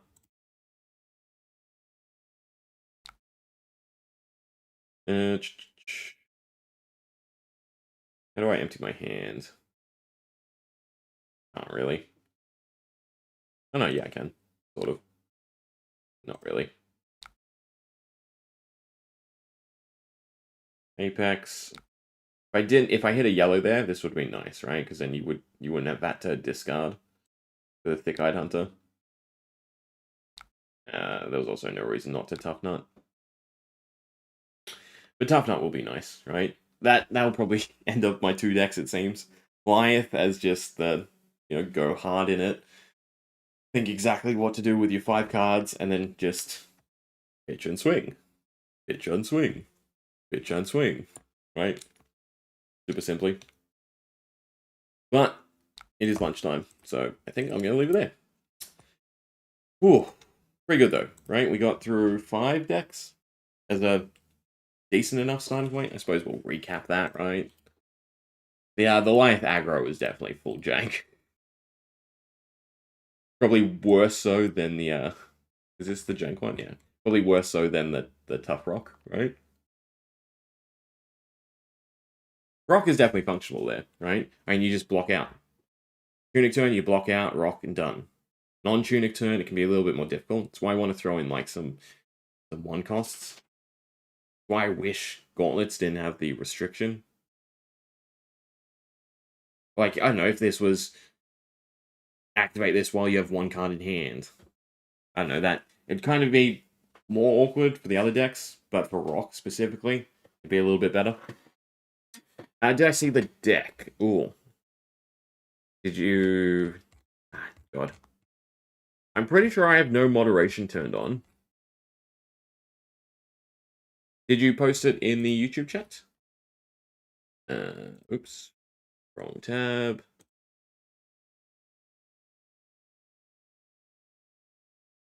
I don't know if YouTube is set to automatically get rid of links.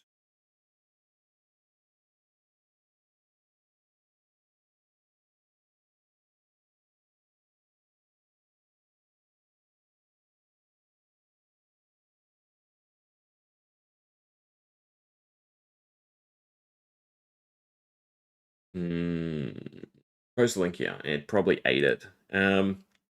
If you do the deck code, YouTube won't eat it, right? So for instance, for my Tough Nut deck, that's the Fabry code, right? So you do Fabry/decks, and then you put in the code. If you can post that, that would be wonderful, right? Otherwise, I think YouTube will automatically delete links from chat, right? Even though I have no moderation turned on.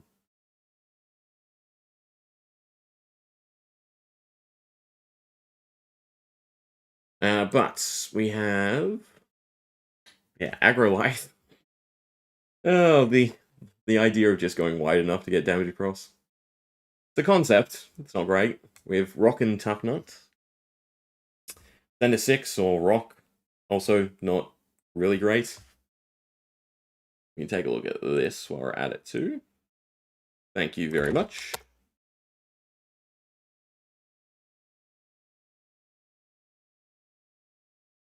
Draw cards with Guardian.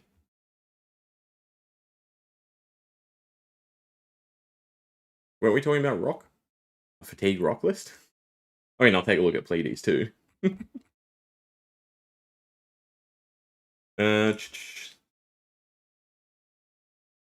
Siege, Wrecking Ball, Macho Grande, Superstar, Terra Sunder, Thunderquake. A bit of a tweak to the Armory deck. And then relying on Confidence and Dominate just to always get things across. I mean, she's going to be solid enough, right? Just being able to get the damage. Oh, good.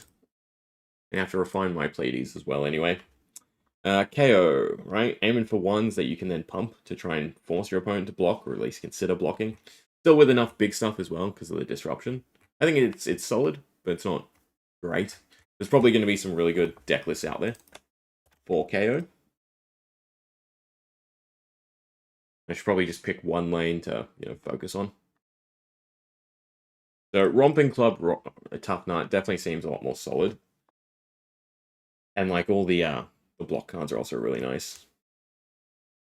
What are you hitting with Call to the Grave? The block? Where is it? No? Oh yeah, never give up. Is that the main hit for Call to the Grave?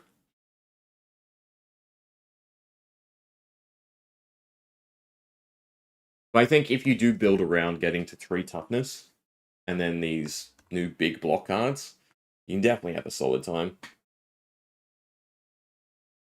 And you play slower because you're just automatically pitching a third of your cards, a fourth of your cards. I think KO will be very gross, simple, and effective deck. Yeah. That's a good summary. And the nice thing too, unlike say Beast Within, right, is it doesn't matter the order you find them in, because you can use Never Gives Up ability, hopefully, to get it back. And it's definitely a lot more feasible in Pleiades than Tough Nut. Also, for the sake of cards, we should do that. So a little bit more legible. So yeah, that's definitely really, really solid. And then you have some stuff to line up pitching as well, and a little bit of disruption. Do you really need the agility? Because I get with Jaws of Victory, it's easy enough to have that little bit of wide burst. But it feels like you do want to really rely on, just stalling out. So focusing more on the toughness. I suppose they are still, 6 yellows, which are good. And then once your opponent's been beaten down, you can swap with them, like swap into them, right? Start to discard it. Try and land Buck Wild. How many blues do you have? 15. Yeah, you guys can see that. Fight from behind for a trigger.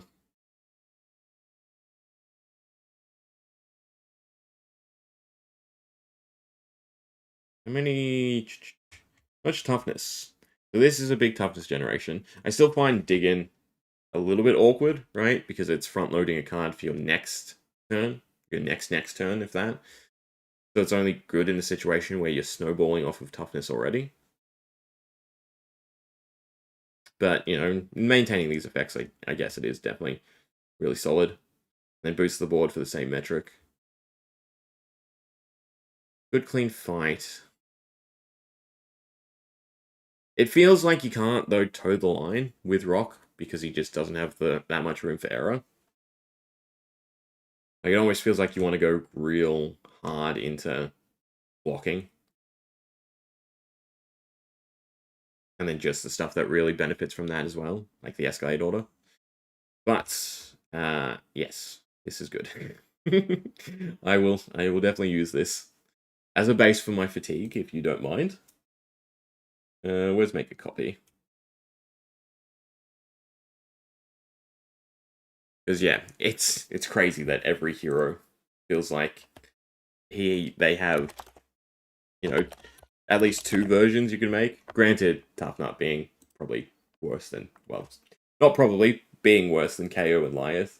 It's still just crazy that you can, have so much versatility, because, Gravy's pretty much cut and done. Marlin, there was an attempt, but, it's Marlin. And then, even though the guns are different, Puffin's still pretty much the same thing. Scared of Dig In when talking about limited, but CC, I don't think I'm super afraid of it. It's a lot of value for sealed, definitely. For limited. But yeah, I kind of look at it and go, weirdly, wouldn't this be better if it was on attack, right? To flood a bit more resources. But because you have to defend with it, right? You're committing 2 cards to defend with it, to then get blocked for the next turn.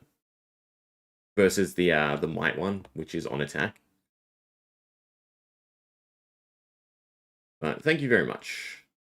Definitely definitely use that as a basis so I don't have to comb through all the cards again. Then we're up to Pleiades as suspense. So I have to kind of figure out the target attacks, but, you know, it still feels decent enough. Build them big, but, you know, Rathe can kind of build it bigger. Still just cool, you know, being able to maintain some of these static ones and move counters around definitely seems exciting. Probably a bit easier of a time utilizing the zeros with how much you can set up and you can control the timing. Yeah, if it was attack or defend, the flexibility would have gone a long way. Weirdly, they couldn't do defend on the might one. I think that would be egregious, right? Because you get the might straight away. And then lastly, Lyeth is definitely the one we polished most and definitely feels solid enough as it is. But either way, again, a fair enough starting point for all the heroes, which is like a set of homework done. And now I can look for the fun stuff, knowing I at least have decent lists to actually take to armories, because although I very much enjoy coming up with the fun stuff, not that useful at events. Granted, Lyeth might be different just because of how tanky you can make him. So, you know, trying to set up some big payoff. I'd also kind of like to build, well, maybe not Tough Nut. It's hard. There's the toughness card, right? That's a plus for each toughness. And that seems cool, but also seems like there's no great way to get extra value out of toughness. It's only really the idea that, you know, you swing something really big and then also have the cards to block with for the following turn. So it'll be interesting to see, you know, how much toughness you can build up with it. I think, you know, weirdly goes to Pleiades and a weird standing ovation combo. We take those extra turns because toughness doesn't proc. You can generate them each turn, right? And then it's just about landing the standing ovation to prolong. And then you end up with a big heroic grit. And that would probably be a fun combo payoff. That's probably what I'll end up building first as a combo showcase for the set. But with that said, I think we will leave it there. I'm hungry. So thanks everyone for hanging out, or anyone watching in post. Well, quite a lot of deck construction today. Oh, it's the first time a set has me excited for all the heroes. Like, I was almost there with ICs, but I'm not a big fan of board state. And I wouldn't call this board state, right? Because it's setup, which is definitely right up my alley, versus, you know, collecting your Pokemon and swinging with them, in a sense. But yeah, I think I'm definitely on board for all 4 heroes of Super Slam. I'm definitely liking the set a lot more than I thought I would. But anyway, we'll leave it there. Hope you all enjoyed. The next time, which should hopefully be, well, Sunday Aussie time, Saturday most elsewhere, right? Around the same time.